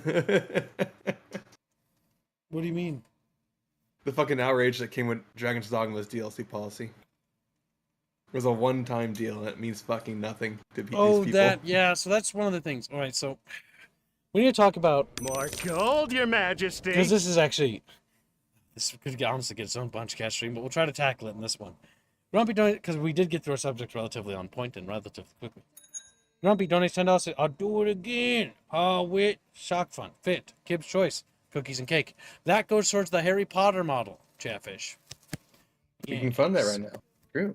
The Harry Potter model is available for funding. How far away is it? From little old Semper Tantrum from finishing it. Yes, that's the only number that $428. $428 is it? From Semper Tantrum finishing it. Actually, no. It'd be $320. There you go. $320 away. Holy shit. Chatfish, you're about to fucking get a new model. Now, granted, it's going to be made on top of the V5, so... Or V4, sorry, not V5. We're not entering V5 into production. Not for a long time. V4 is meant to be modular. But either way. Modular. Garrus Harlot has gifted a membership. Thank you for the very generous gifted membership. Oh, they're fighting right now. Grumpy then counters with an immediate membership. Well, while they're doing that, finish what you were saying, Kip, because they might go for a while. Yes. So, what was the subject we were talking about? It's actually rather big. Oh my god. How players actually don't give a fucking shit. So, outrage is a thing. Outrage against companies doing scummy things. Companies do scummy things, and people get upset about it. And the outrage...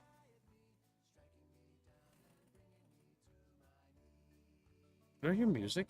No, you haven't been playing it.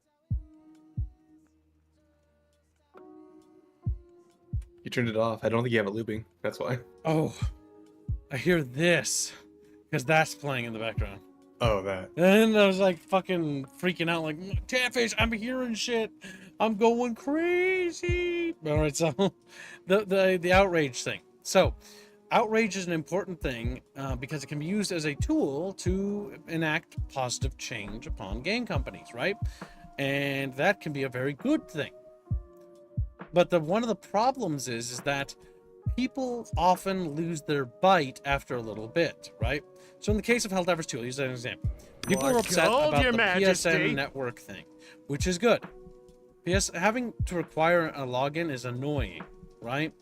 But at the same time, other companies do it too. And so, as a step towards, actual genuine progress in removing these things, then that means that by that same logic, we should also be upset, and equally so, at Halo Master Chief Collection as well, because it also imposes a Microsoft login, which I also hate. But unfortunately, the outrage is only directed at one particular title, and it's just Helldivers 2. And that's bad.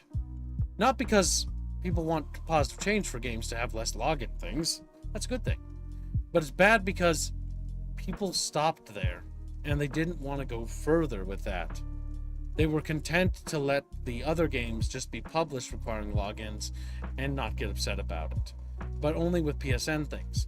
When I think it should be for all those things. And we should not have to log in. Unless it's like an MMO that requires it because multiplayer constantly online thing. Alright, fair enough, right? Whatever. But why do we need to do it for Helldivers 2? I already have my Steam account, and Steam account integration is already a thing, so we really don't need it. Well, and we know why they wanted to do that. We know it's because they wanted to up their PSN accounts created and connected, because that's good for shareholders and stuff like that.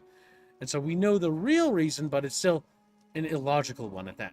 Or good game design. It's actually bad because it means more steps to play the game, which instead is going to interrupt and it's going to ruin the 15-minute mark. And the 15-minute mark, by the way, what I'm referring to is the 15-minute hook in which a game has to hook you in, right? They start Helldivers 2 off with an amazing cinematic, and that hooks you in right away, and then drops you into a tutorial to get you acquainted and comfy and start running around and doing things, right? But having to stop and interrupt that with a login thing interrupts that flow. And what happens when you interrupt that flow, that hook, is the minute you add an extra step in your game, from the moment the player hits the play button, players are already falling off like fucking rocks. Technically, they're falling off the minute they hit the buy button. There's so many people that will buy a game and sit and never play it. Regardless of whether it was an amazing game and deserves to be played or not, it has nothing to do with it. The minute people even browse at your store page, the minute they see the cover, the minute they read the name, you've lost like hundreds of thousands of people already.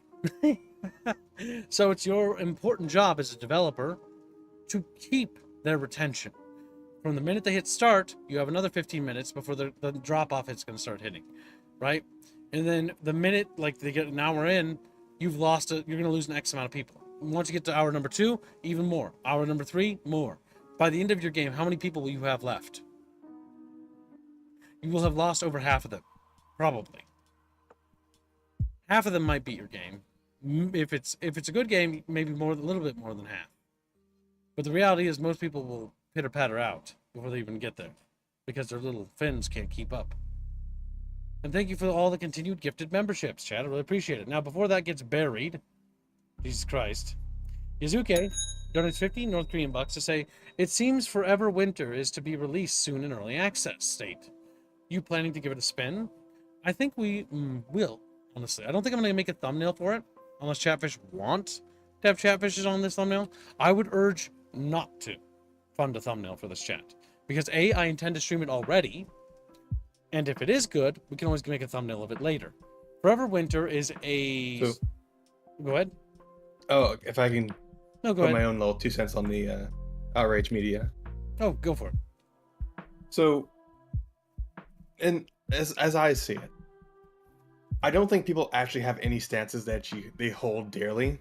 They're just being told to be mad about stuff half the time. That's what it feels like. Sometimes, yes, but I will not say that for everything, because there are people that are principled, and I know a lot of them in our community that do have principles. But I believe the good majority of them the majority, are yes, just taking other people's opinions. The majority of people will just watch a insert blank YouTuber's name here video and immediately regurgitate the same things they said. Because I'm not going to name names, and we're never going to name names here, but I know somebody, one of my friends, who really hates Helldivers 2 and doesn't like it, and made videos about how bad it is and only focuses on the negative aspect of it. And that's fine, he doesn't have to like the game, right? Nobody does. But never made videos talking about the good things that happened or the positive things, only spinning negative media because negative media gets clicks. This is something that you gotta remember as a consumer of content, because that's what you little chatfishies are. You consume our content too. You need to think independently. If you disagree with me, there's nothing wrong with that. You don't have to agree with me. You never did. And nor does anyone else, right? But the big thing is you can't let others dictate to you how you think. Just because somebody says something and that they don't like something, you have to ask yourself, well, do I care, right? Like, some people genuinely don't care about the PSN issue. Some people couldn't care less about logins. That's just simply how it is. And if that's the case, that's fine. But I think it's important because I think that we should make games as more accessible as possible. And the less things we have that tie things into other things and other things like that, the more free the market will be, because people will be able to play and do whatever they want. It's good. Anything else? What? Well, like we're glossing over the fact that people will be outraged we're not for glossing just over a it. moment. We're addressing it. Well, yeah. Some people will be that's- outraged temporarily because it's popular. But who cares about them? They're gonna literally be they're followers. Followers will follow you off a ledge. They're lemmings. They do that. We can't change them. It's in their nature. We'll even have lemmings in our own audience to a degree, and people who will just regurgitate what I said. Because I've run into somebody like that, and I don't hate you. It's just don't do that. Try to think independently if you can. Thinking hard. I'm just trying to say that nothing's going to change because these lemmings don't actually stick around to begin with.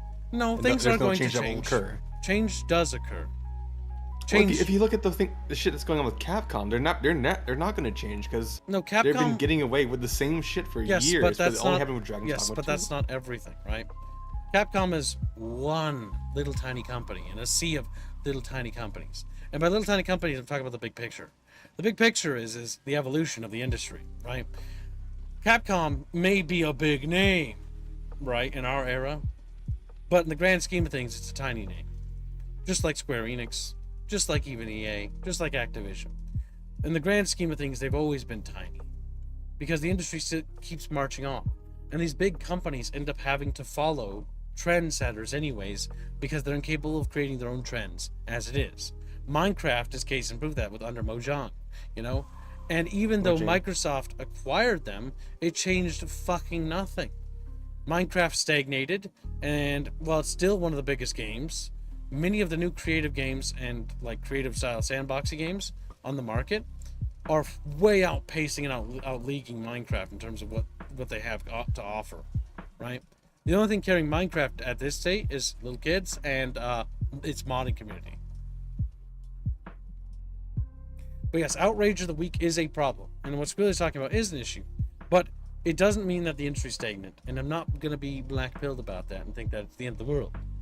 Yes, there will come a point in which certain things, like when it comes to Capcom and Dragon's Dogma, people are outraged towards the DLC, the completely unnecessary DLC, that they're not going to be outraged about other things. Yes, that's going to happen, because a lot of people that play Dragon's Dogma don't play Dead Rising. Don't even care about it. They only care about that one thing. They don't care about everything the company pumps out. They only have a couple of interests. And maybe, there's like Square Enix, right? Square Enix, I enjoy the Final Fantasy MMO. I think it's fun. But I couldn't give a shit about the other Final Fantasy games. I just don't care. I'm not interested in the new Final Fantasy remake thing or the new Final Fantasy. I think it's dumb, and I think it's uninteresting to me, right? And I'm only going to be invested or interested in what happens with the Nier stuff because I like Nier Gestalt. And I don't really care about the Nier mobile game at all. In fact, if I remember right, the Nier mobile game is dead.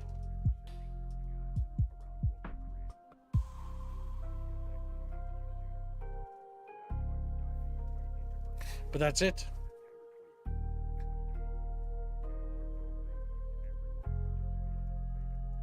Mr. O says they only care about one thing. And is it disgusting? No. It just means that they're passionate about the things they're interested in, right? For Dragon's Dogma fans, that DLC was disgusting. And it is disgusting. You don't... Funny part is I was in the first game. You don't need to buy it. And even in the first game, it's still bad. It's bad there, too. But the reality is that people wanted to be upset about something, and there was a lot to be upset at, right? Like, Dragon's Dogma 2 sucks, in my opinion. You can disagree with me there, too, if you want. But the reality is that it's got a terrible FOV, it's got a terrible story, and it's just not very well made. It's just sloppy. I think it's a sloppy game. And I don't like it. I hope it dies. Yeah. I'm just kidding, I hope it dies. But you know what I mean. Yes, Prav, you can see it scheduled. Use your little eyeballs. He's like, no, I refuse. Mobile gacha games are still alive, and ouch, how much money they make. The mobile gaming market outpaces the console and PC market, as far as I'm aware. Gacha games prey on the gamble, and they do that very, very. Yes, and that's what they do. That's a whole other field. Now, personally, I'm against gacha games, but I don't want to play them. I don't think that people should be prevented from buying them. When I say against, I'm not for playing them. I should elaborate because I could be misinterpreted, I guess, yeah. It's a fair point, Kib consciousness, self bit. But yeah, so like, gacha games. If you enjoy gacha games, more power to you. I don't like gambly games. They're not really my cup of thing.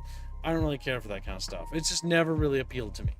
But if you like that stuff and you have fun with it and you enjoy spending your money on that, then I'm very much a capitalist in the sense that I view that people should have the right to play these things. Gacha games also do the unheard thing of making attractive characters. Well, that's because they're making things for you to want to buy. Okay, you want to know something fucking cursed? The Command & Conquer Rivals game, by the way, is the only fucking thing that EA puts out, like their mobile games, have attractive women. Here, let's look it up. I think it almost looks AI generated, if you ask Kib. I'm just covering my screen so Jeffers can't see. Prav, you're so behind on the times that it's funny. It's like, did you hear that Nintendo is suing Power World? Like, we haven't even talked yeah, about we it know. on the stream. We do know, but we haven't talked about it. He's not behind. He's asking us our opinion. Let's see. What's the name of this game? Command and Conquer Rivals. I don't want to look at it. It upsets me. It makes me sad.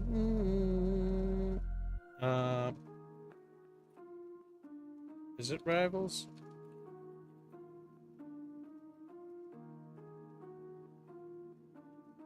Oh, no, I don't remember. Command & Conquer Rattler is back in the saddest way possible. Yeah, so like, look, there's Boris, a character for the Soviets, and there's Tanya, the blonde and not brunette version, which is obviously inferior. But either way, so like, look at her, right? She's got, you know, hips, a little bit of tummy, some totties, you know, cute aesthetic. And so they're going with the cutesy look there. But if you look at other EA games, like, you know, I need to censor because I don't know what's going to pop up. Dragon Age Veilguard. Nothing bad came out. And if we look at these characters, they're all ugly. Look at this Chatfish. Ugly, ugly, and ugly. Fugly, fugly, and fugly, right? Oh, let me see if I can go find the Kunari giant head female they made. Like, God help me, chat. We're gonna stream this. And it's gonna be a fucking laughing stock. Oh my god. Oh my god. Oh my god. It looks rancid. It looks rancid. Okay, Kip, before you... I'm gonna send it to you. There you go. And the character, and I sent it to you in DM. Oh god, I need to pull that up. Hold on, I'm gonna cover my screen because I don't want docs. Your DMs, Chatfish keeps. You know, they do like a high-pitched squeal thing. It's what they're known for doing, little guys. You can have them with burgers and fucking fries. I like saying that. I made myself a little hungry, champ. There we go. Pictures up. Disgusting. This is what we call forehead right here. Forehead. Like, look at that fucking. That's just awful. Honestly, the Kunari have always looked bad. Since Dragon Age 1, they looked okay. 2, they just like they added horns to them, and then after Everything says 2 is just awful. Oh, that's There you even go. worse. This is like, you know the saying forehead? That's a racial slur to them. That is unironically a racial slur. Oh my god, the fucking fact it says is incredible right there. Makes me want to brain myself. Incredible. Take a look at this, chaperos. Forehead. Look at the fucking, it's a runway. We can land planes on it, like, you know, like, and take planes off, like fucking Jesus Christ. That's a massive forehead. Oh my god, We're gonna be making its I'm man sympathetically again, rubbing my forehead, for sure. like feeling like, what if I inherited my grandpa's side of the family? If I go bald because of these jokes, worth it. You know what? Worth it. I know for a fact we're gonna be making its ma'am again. It's ma'am.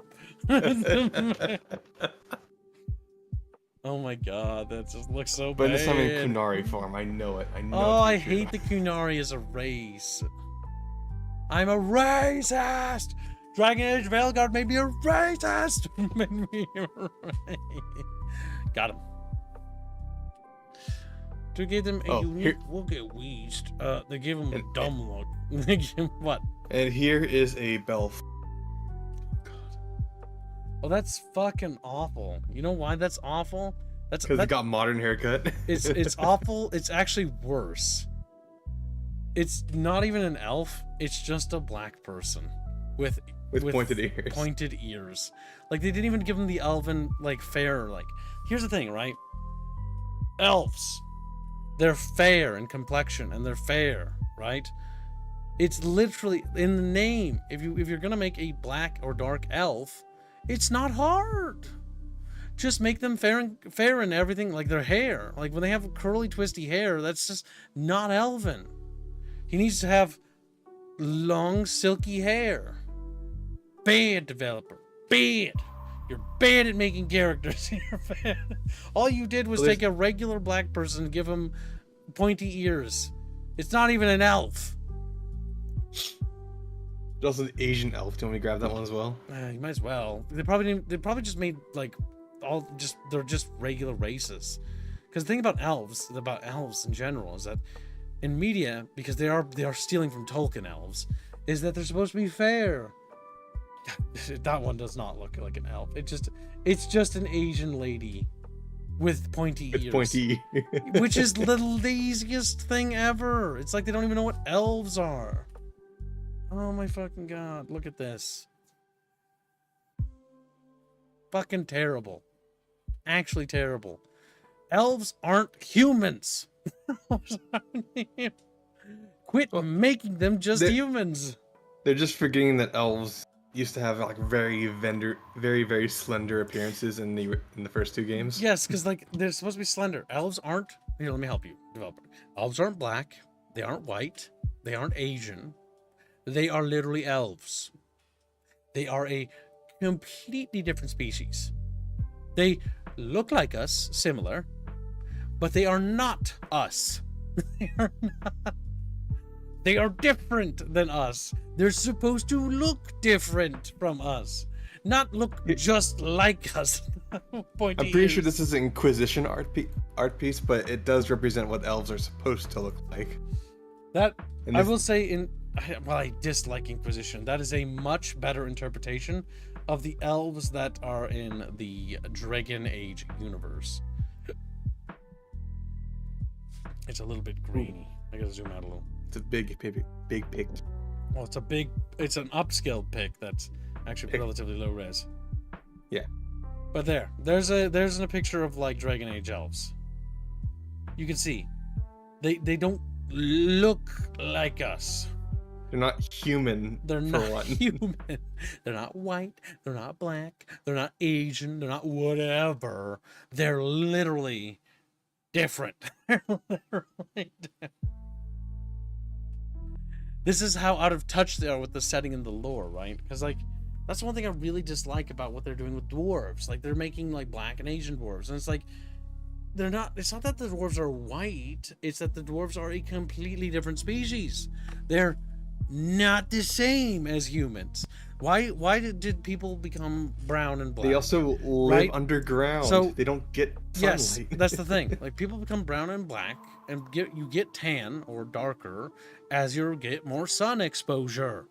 So that's what happens. Elves live in the trees and the forests. They get sun exposure, but they're also magical beings. They don't operate by the same rules as us humans.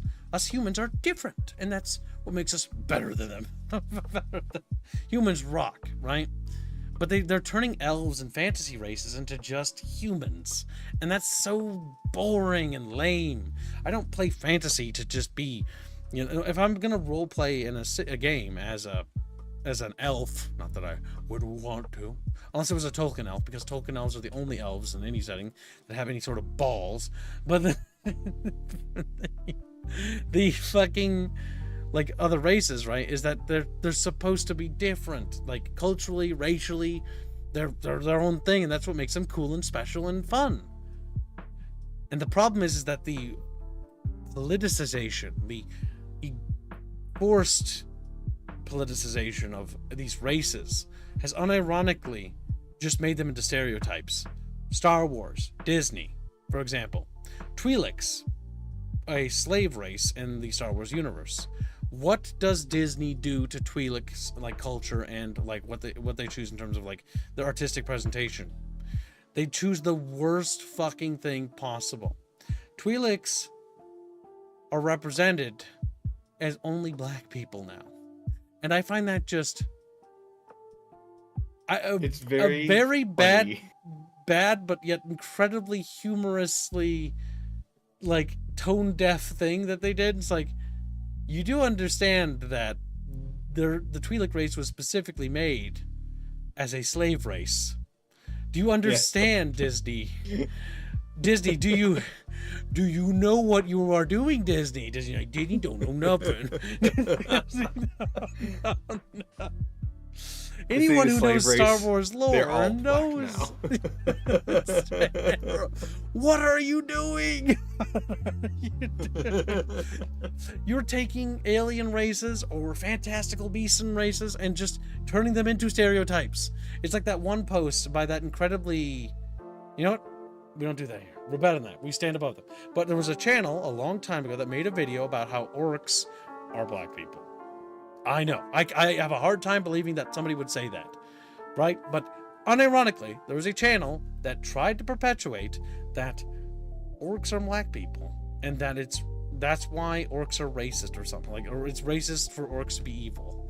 And I'm like, how the fuck? Orcs are warlike, evil, and malevolent. Much. Yeah, and like, much like this, and it's like, do you realize what you just said? Do you realize what you're saying? Do you even comprehend? You said that. Like, they're oh my god, it's just incredible. It's like, when I think of orc, the first thing that comes to mind is, I think either Lord of the Rings orcs, or I think like Warhammer Fantasy orcs, like the two vastly different interpretations of orcs, right? But I never have once in my life thought of another race of people in my life until that video. I have another thing for you. It's wonderful. And ever since they pointed that out, I've noticed that a lot of media and channels and stuff are trying to perpetuate that. Oh my god, that's rancid. All right, I'm gonna pull it up.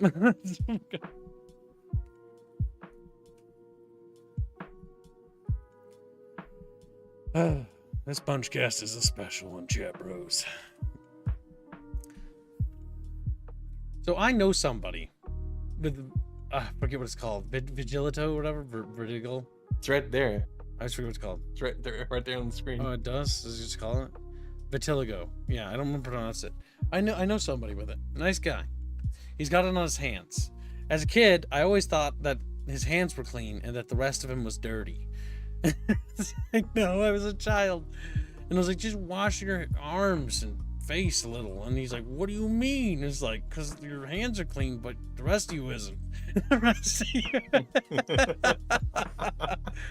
And he's like washing his face, like, did I get it? And I'm just like, I don't think so. I don't think so. That was like in fucking like 2nd grade, if I remember right. That was so long ago. Oh my god.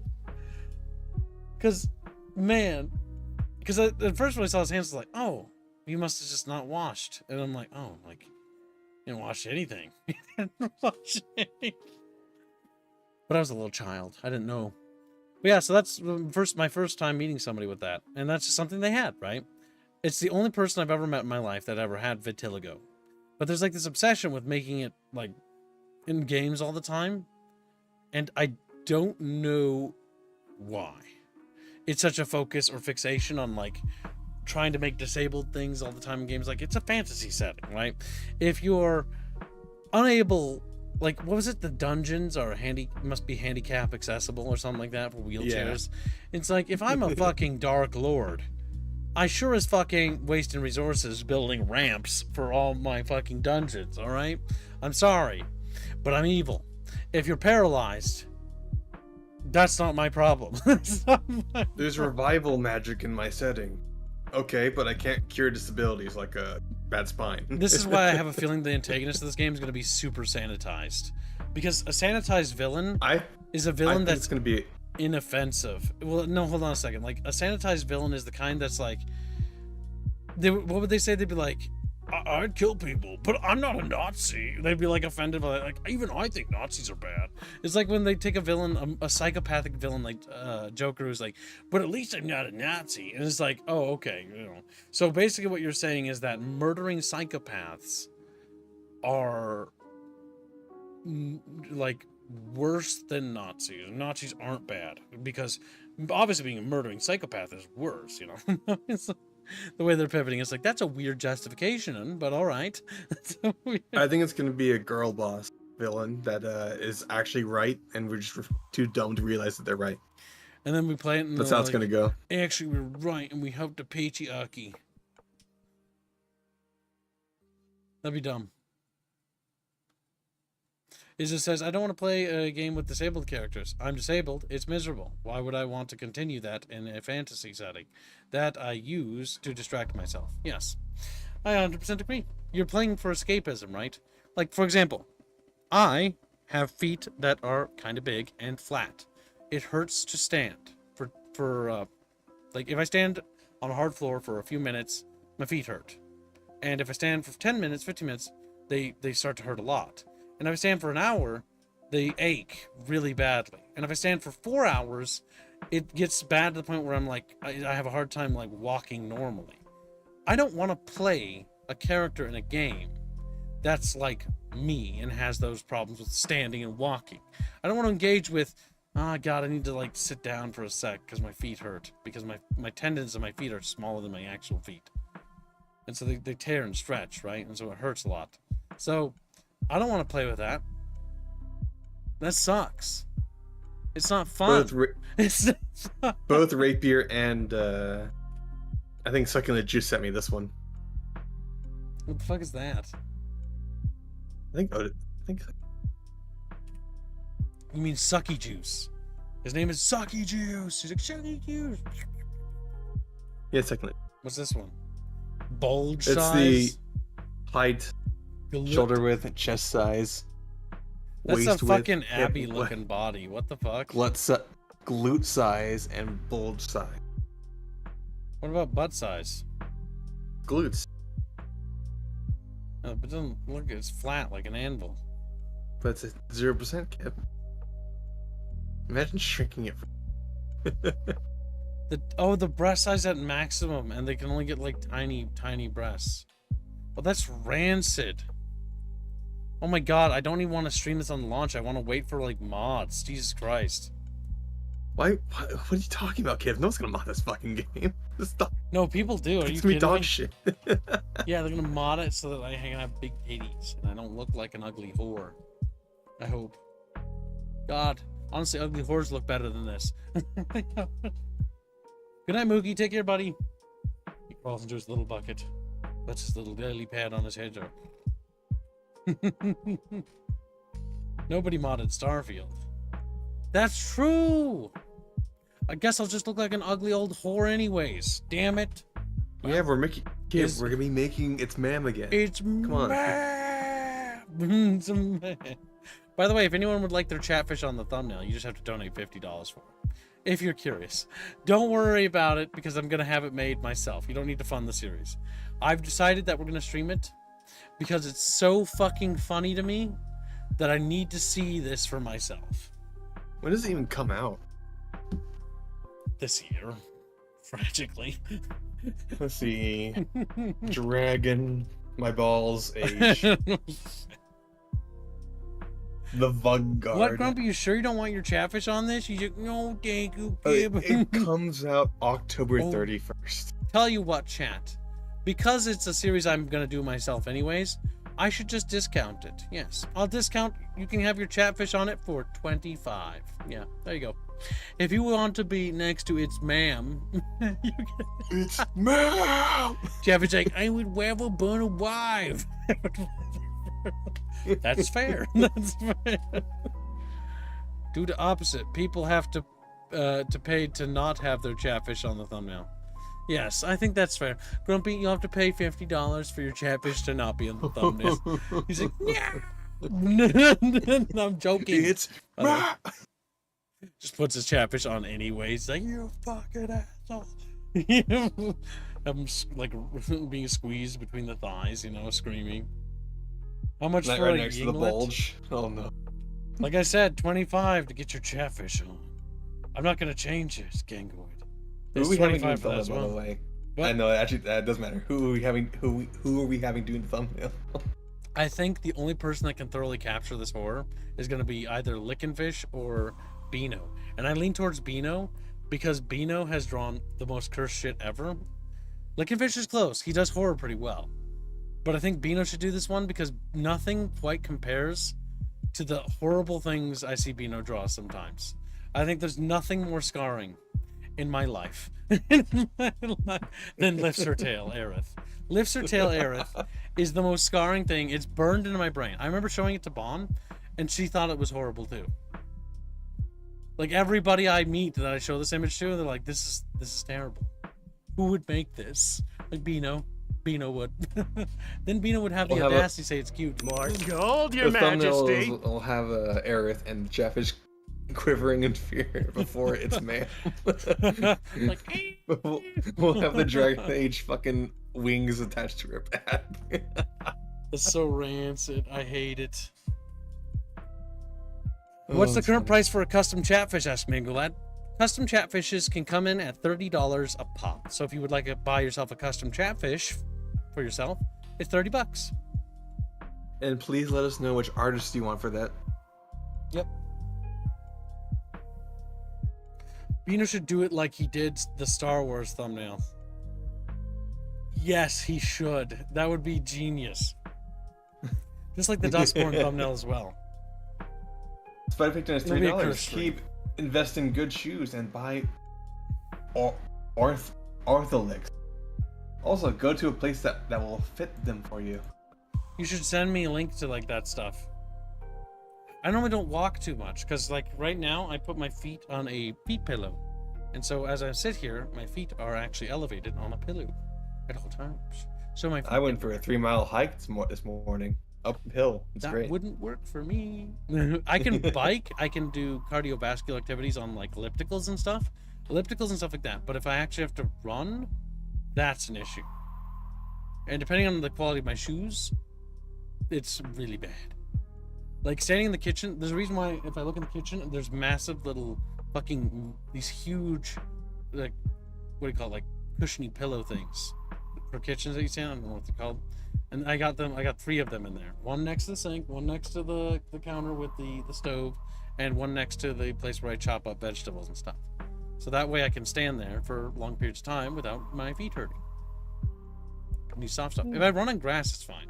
If I run on like hard floors, that's when it hurts. A lot. I miss going on hikes, Jessica. My mom does too. Will those past Yeah. membership gifts cover it? Asks Harlot Supremacist. Harlot, what you want to be on the thumbnail? Dragon Age Veilguard Fund. You're win chatfish? $3 off to 50, so yeah, it would cover it, Harlan. Well, put Harlot's fish on it. Let's mark it down. Gibbs is not apocalypse proof, it seems. Says Dimkilles. No, I'm not. But that's why I will have a slew of chatfish slaves working for me in the mines. While I sit here comfortably in my chair, commanding them. Harlot. Vast intellect. That's why Kibbs is stocked up, so that way Kibbs knows how to survive regardless. Hey man, just because my feet hurt doesn't mean I can't run and do stuff. It just means I choose not to because it hurts. And because you're lazy. Push comes to shove, man, I'm running. Push comes to shove. I can run. I can walk. It just Sing and kind fly. of ouchy a little. Faster than the other. Gangoy doing 25 today. Hold Put a your yinglet on it. majesty. Sock bun. YS clams. Take a look at the game Space Truckers sometime. It's better than Starfield if it's allowed. Hashtag Doom. No, it's actually, you know what? Yes, because this thumbnail is going to be covered anyways. Yeah, that's what I say. I say yes, that's allowed. This one time. You know why? Because the Doom fund needs... It's not going to Doom. Doom's already done. Kid. Oh. Well, maybe he wants to start working to put his fish on there. And the other artist, I'm guessing that's getting Doom. It's probably be Indio, and Indio doesn't want to draw you. So no.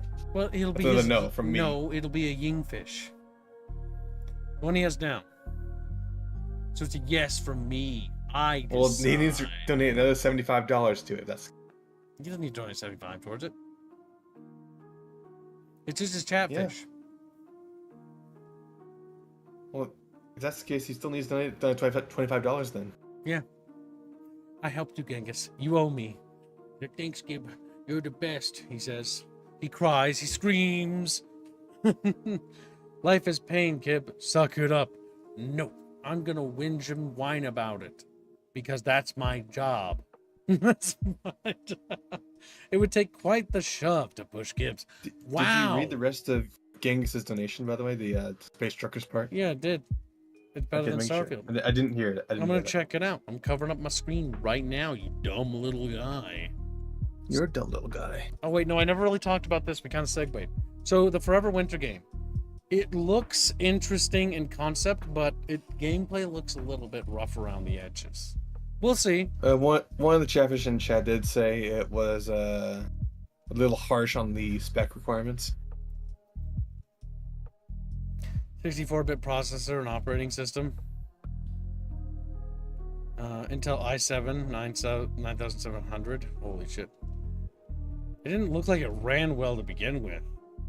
Honestly, it sounds like optimization issues.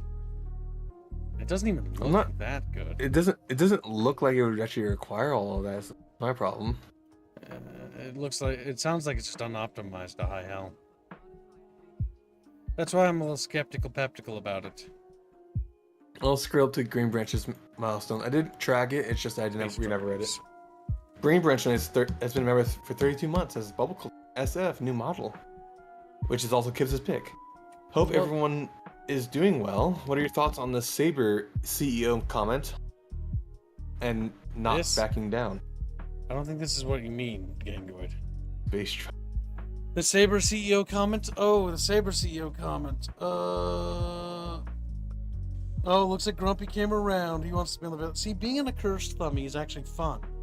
Not because we're doing it to support the game, we're doing it to make fun of it, chat. And have fun together. Not once are we doing it to honor these games. God, no. I don't fucking give a fuck about them. And neither do you. But we're gonna have fun together. And that's what's the part. Now, what was I saying? Or what were you saying that I should be saying? Or something? Saber's comment, that's all I read. It was something about Saber Interactive. Oh yeah, so Saber Interactive CEO said that they wanted to make old games, yada yada yada. And I read it, and it's not offensive in any way to anyone, I think. In terms of like, it says whatever, right? Like it's the most inoffensive thing you could say, and some studios are getting mad about it or something. I don't know. It's because he's not tired. Oh yes, that's right. He's not touting the party line in the industry. The party line is not to point out that the industry is kind of stagnant. That's the party line. That's the only reason why he's getting into a little bit of beef with things. And honestly, you don't really need to worry about it because it's a nothing burger, even if they get mad at him. The problem is Space Marine 2 isn't even that good. It's kind of mid. Which is kind of, it is mid. It's mid and undercooked as hell. Yeah, But- people want to run with the narrative that's a great game. It isn't a great game. It's a, Meaning that the sheeple will just fucking repeat it anyway. people will do that. We already know that, Spilly. Because Let- the value of gamer opinions is trash. Sorry, go ahead. Well, that's always been the case, Wheatley. People have always liked dumb things. Things that shouldn't be popular, or things of low quality. It happens. Not everyone can be super big thinky like you and me. I'm not big thinking. I'm just saying that big thinky. if you're so simple as just take someone else's opinion. It's the semi trucks in space. I made Star Yeah, but- Trucker. Yeah, because this doesn't look like that game you talked about. Star Trucker. Star Trucker. That's $75. It's $24. Oh, I saw a 7 there. Never mind. Oh my god. I was like, is this like a trucker sim, but it's in space? Yeah, it literally is. It's a But it was trucker like sim they in have the space. same DLC model as the other trucker games that are exceedingly Oh my god, expensive. where it's like, this trucker model take a bajillion dollars. I mean, this is honestly more affordable than those ones. And if I was going to play a trucking game, chat, I'd play this. Because if I'm going to have to drive stuff around, I don't want to drive around in real life. That's boring. Put me in space. You can play as Optimus Prime, transform The Lone Wolf. truck mode. Shift your skills up. It's got a skill tree. You know, this game kind of looks like it would have the Papers, Please aesthetic going on with it, where you're actually in dystopia. You're actually in a just- dystopia. You're carrying cargo through a hellscape that is Arstotzka. I mean, it looks neat. It does have DLC. But not a whole lot.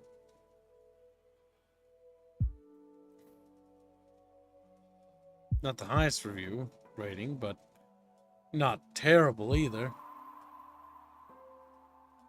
Space trucker. Yeah, I know, he wants his Chatfish on the Doom thumbnail. We know Ragnarok. So I'm not the only one who thinks SM2 is mid-tier. That is just propagandized by copying sheep, shilling for it hard, huh? But I'm not the only one. Well, yes, because people are... Okay, so this is another subject. But it's actually relatively important. Okay, let's start from the top. So, the gaming industry has stagnated. This is something that even I'm aware of. I don't think that all is doom and gloom. We do get good games like Factorio or Earth Defense Force or Helldivers 2 and stuff like that. Good games come out, and there's good games on the rise like Dwarf Art. You guys look promising and stuff. But by and large, the major industry components, the driving like big behemoths, have stagnated pretty badly. And it just is what it is. They sort of plateaued because in the pursuit of the graphics race, that literally sucked and brain drained the hell out of like game design. So we've more or less been getting the same games regurgitated over and over and over again. And Space Marine 2 is a victim of this as well. Space Marine 2 is more of that. It's like, oh, look at all these bottle counts, look at all these polygons, look at all the background scenes and stuff. And it looks pretty. But looking pretty is not good enough. It looks pretty, it looks cool, but it doesn't play cool. It focuses too much on kill animations and kill executions. And while those look cool at the beginning, they interrupt the flow of gameplay, making the gameplay and combat incredibly weak and not tight. The blobbing of the enemy makes combat not very fun when it comes to dealing with enemies, because the melee combat is sort of like whacking at a blob of things. It just doesn't really feel like there's kinetic force. And when you do fight things that are tough, it feels very hollow because things are just not, they're kind of clunky. It wasn't really designed well in terms of melee combat. It's kind of not well made as a game. And its gunplay leaves a lot to be desired. It's why I immediately put Space Marine 2 beneath Helldivers 2, and I know that's going to be a controversial take, but I just think Space Marine 2 is kind of sucky as a game. It's just the disappointments. Mid at best, and it's undercooked even worse, right? Like, it's missing its horde mode. It doesn't have a horde mode on launch.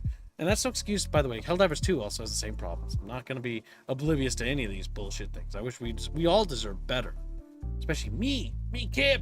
But like, when it comes to it, like, there's no horde mode. There's like only 3 maps or whatever for PvP, and that's just awful. The operations mode is heavily underdeveloped and only has 6 levels to work with there. The campaign has no replayability because the operations mode, which makes use of the custom class system, you cannot use those custom classes in the multiplayer mode for the campaign. And the campaign is terrible for single player because the AI is just incredibly bad. Not only just the Space Marine allies, but the Guard allies too. The Guard allies look cool, but they don't act cool. It's not like Halo with the Marines, where they'd actually fight alongside you and maneuver around. The Guards just sort of stand in a spot and shoot and then die. And while that's canonically true, it doesn't make them cool or fun. It makes them window dressing. Kind of there, but not really there. And that's my problem. And honestly, the Space Marine combat, like when you fight Space Marines, the campaign is atrocious. Chaos is just not fun to fight. Period. And the bosses suck. And yeah, that's not good. In fact, the PvP is probably better in terms of its gameplay loop than the single player campaign and operations mode combined. And it's better because it's more balanced for the fact that killing things feels a little bit more satisfying than wailing on something that just doesn't get any kinetic impact. Like, the big problem is kinetic impact exists for only some things and not others.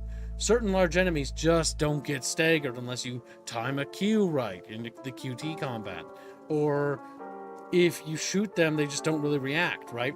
Helldivers 2 recently adjusted their Devastators. So when you shoot their armor, they flop around all them because they're getting hit and like they can't aim straight anymore. But yeah, when you're getting shot at, it's hard to shoot because guess what?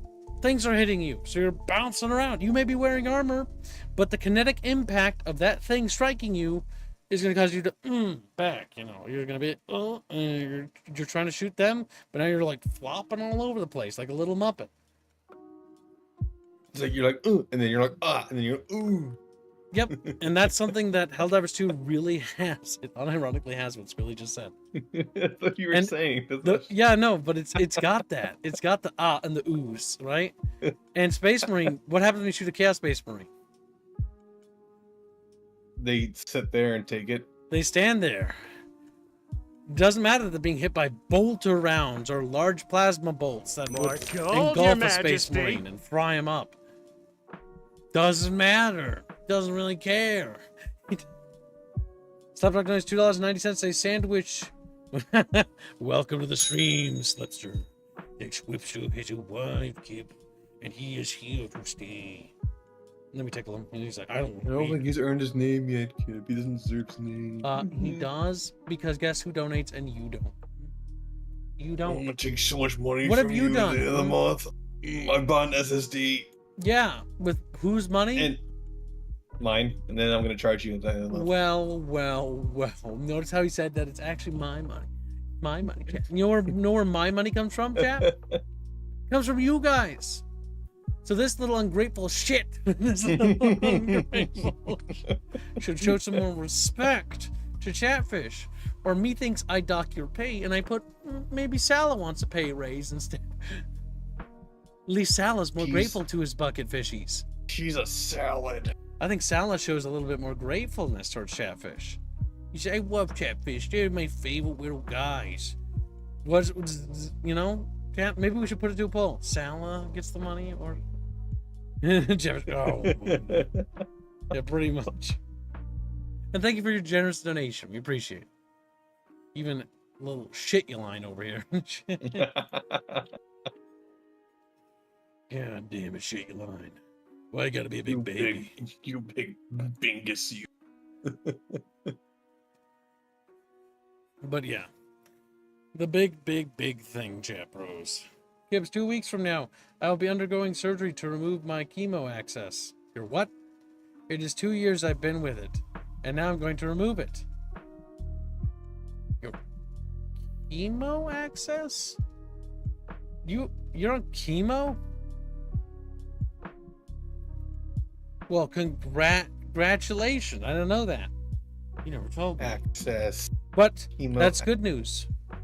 I think he's on chemo. And if it's what I think it is, that's bad. I mean, that's good that you're off that. Very good news. Well, congratulations on your recovery, my dude. But remember, one important thing that I've learned from people that have that kind of have gone through this stuff. Keep an eye on it in doctor visits, dude. Like, make sure you stay on top. Always go back. Congratulations, though. Very glad to hear. Chatfish strong together.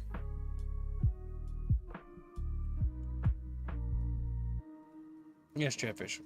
Love bomb him now so that we make room him. So, It's terrible. You should feel bad for saying that. it's kind of funny. You was funny. Said the kid. But congratulations, Mango. You're gonna be a strong Chatfish. Your fins will navigate the waters even better now than they could before. The Mango Lad. Well, in celebration of your recovery, Mango Lad, we should do something special for you. DM me, and let's hook you up, okay? I've got some things I can give you. Go into Discord and shoot me a DM. We should celebrate this. This is a big thing, and I didn't even know that. If you guys ever fall into hard times, by the way, just let me know, and we can set something up. I don't have a lot to offer, but I can give you things. That might make you feel a little happier. I had cancer and got COVID during the damn chemo treatment. It was 2 years ago. Fun times. God damn it, Chatfish. Don't be sick. Be strong. Oh. It's like when Garbwire passed away the other day. I didn't even know he was, like, ill. I was under the impression that he was okay, more or less. I mean, he sounded grumpy, but whatever. When he passed away, it was like, oh my god, it hurt. Genghis donated $5, say, to be gold, clear, Your Majesty. I want Yingwit on Dwagonage. We know. Activate my chat miss, please, and put this previous $25 to Sock Fung, Ying Speak, and Start Walker. Sounds good?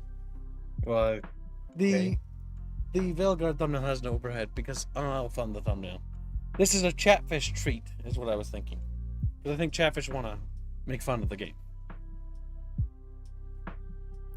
My foot hurts. It's still swollen. have you tried not having it be swollen? No, I don't know how. You don't have it be swollen. That's like I do. Nerd. But that's it. Alright, so Gangoid Chatfish. Let's see where he's hiding. A, B, C, D, E, F, G. That spells Genghis Khan for you and me. It doesn't, actually. I didn't realize that until just now. There he is. The Chatfish is now active. And now we may slide it gracefully along the bar. We've almost filled the bar with Chatfishes. Isn't that spectacular? Look at that. They're slowly creeping closer to me. But yes, shoot me DM Mango Lad right away. Right away. Actually, let's see. Let me just see if I know him on Steam. You don't. Did he join the server? Mango Lad, do you go by a different name? Let's figure that out. Let's get you hooked up. Did he do something? What do you mean? Did he do something? Like, what do you mean hooked up? Hook him up. I'm gonna do something for him in celebration of the fact that he's off chemo. Like Mangalad is in the server. He just goes by Mangalad or Miskatonic. Oh god, how to spell that? MISSKA. SK. A. Just T-U-O. just add him in the Bickering bunch, and then I'll. You're retarded. Do it now. Do it now. There you go. I'm starting Discord, says Mangalad. You in discussions? There he is.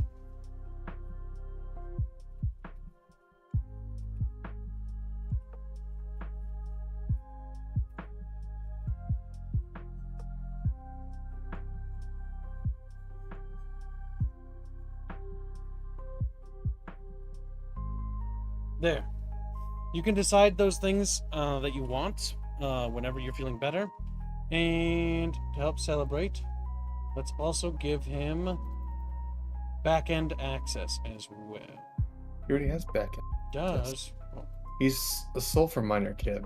let's upgrade his ranks. That way, when one day, in the far distant future, when a game comes out, he doesn't have to pay for it. There you go. Yep, I got you. Now pick things that you want, by the way. If you have questions about what things you want, we'll talk about it after in DMs, because I don't want to put you on the spot. But yeah. He did it. Mango Lad is powerful chatfish. Powerful chatfish. See, it's important that chatfish always stick together, because together we are strong, chat. Together we swim in a school, generating a great tidal current that not only powers my home, but also powers our souls. So, off to get groceries. Catch y'all later. All right, gang, go ahead. Safe trip. Drive safe. All right, chat. We're gonna wrap up the stream. I think we've wrapped up our subjects, unless anybody has anything further to add. But this is a fun little bunch cast.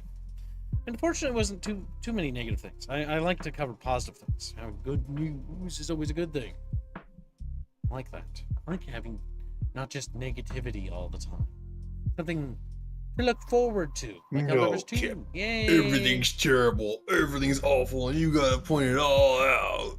I mean, I'll point it out if it happens, but like, that's all we can do. You don't need to worry about it, Mango Bro. We got you. Now, either way, chat fishies. Making sure I read everything. Refresh stream notes just to be safe. Just to be safe. I assume we're good.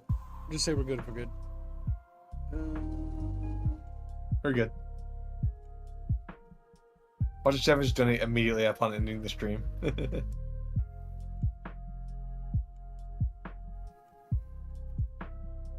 Alright, sounds good. Excellent, Chatfish. Alright, chat.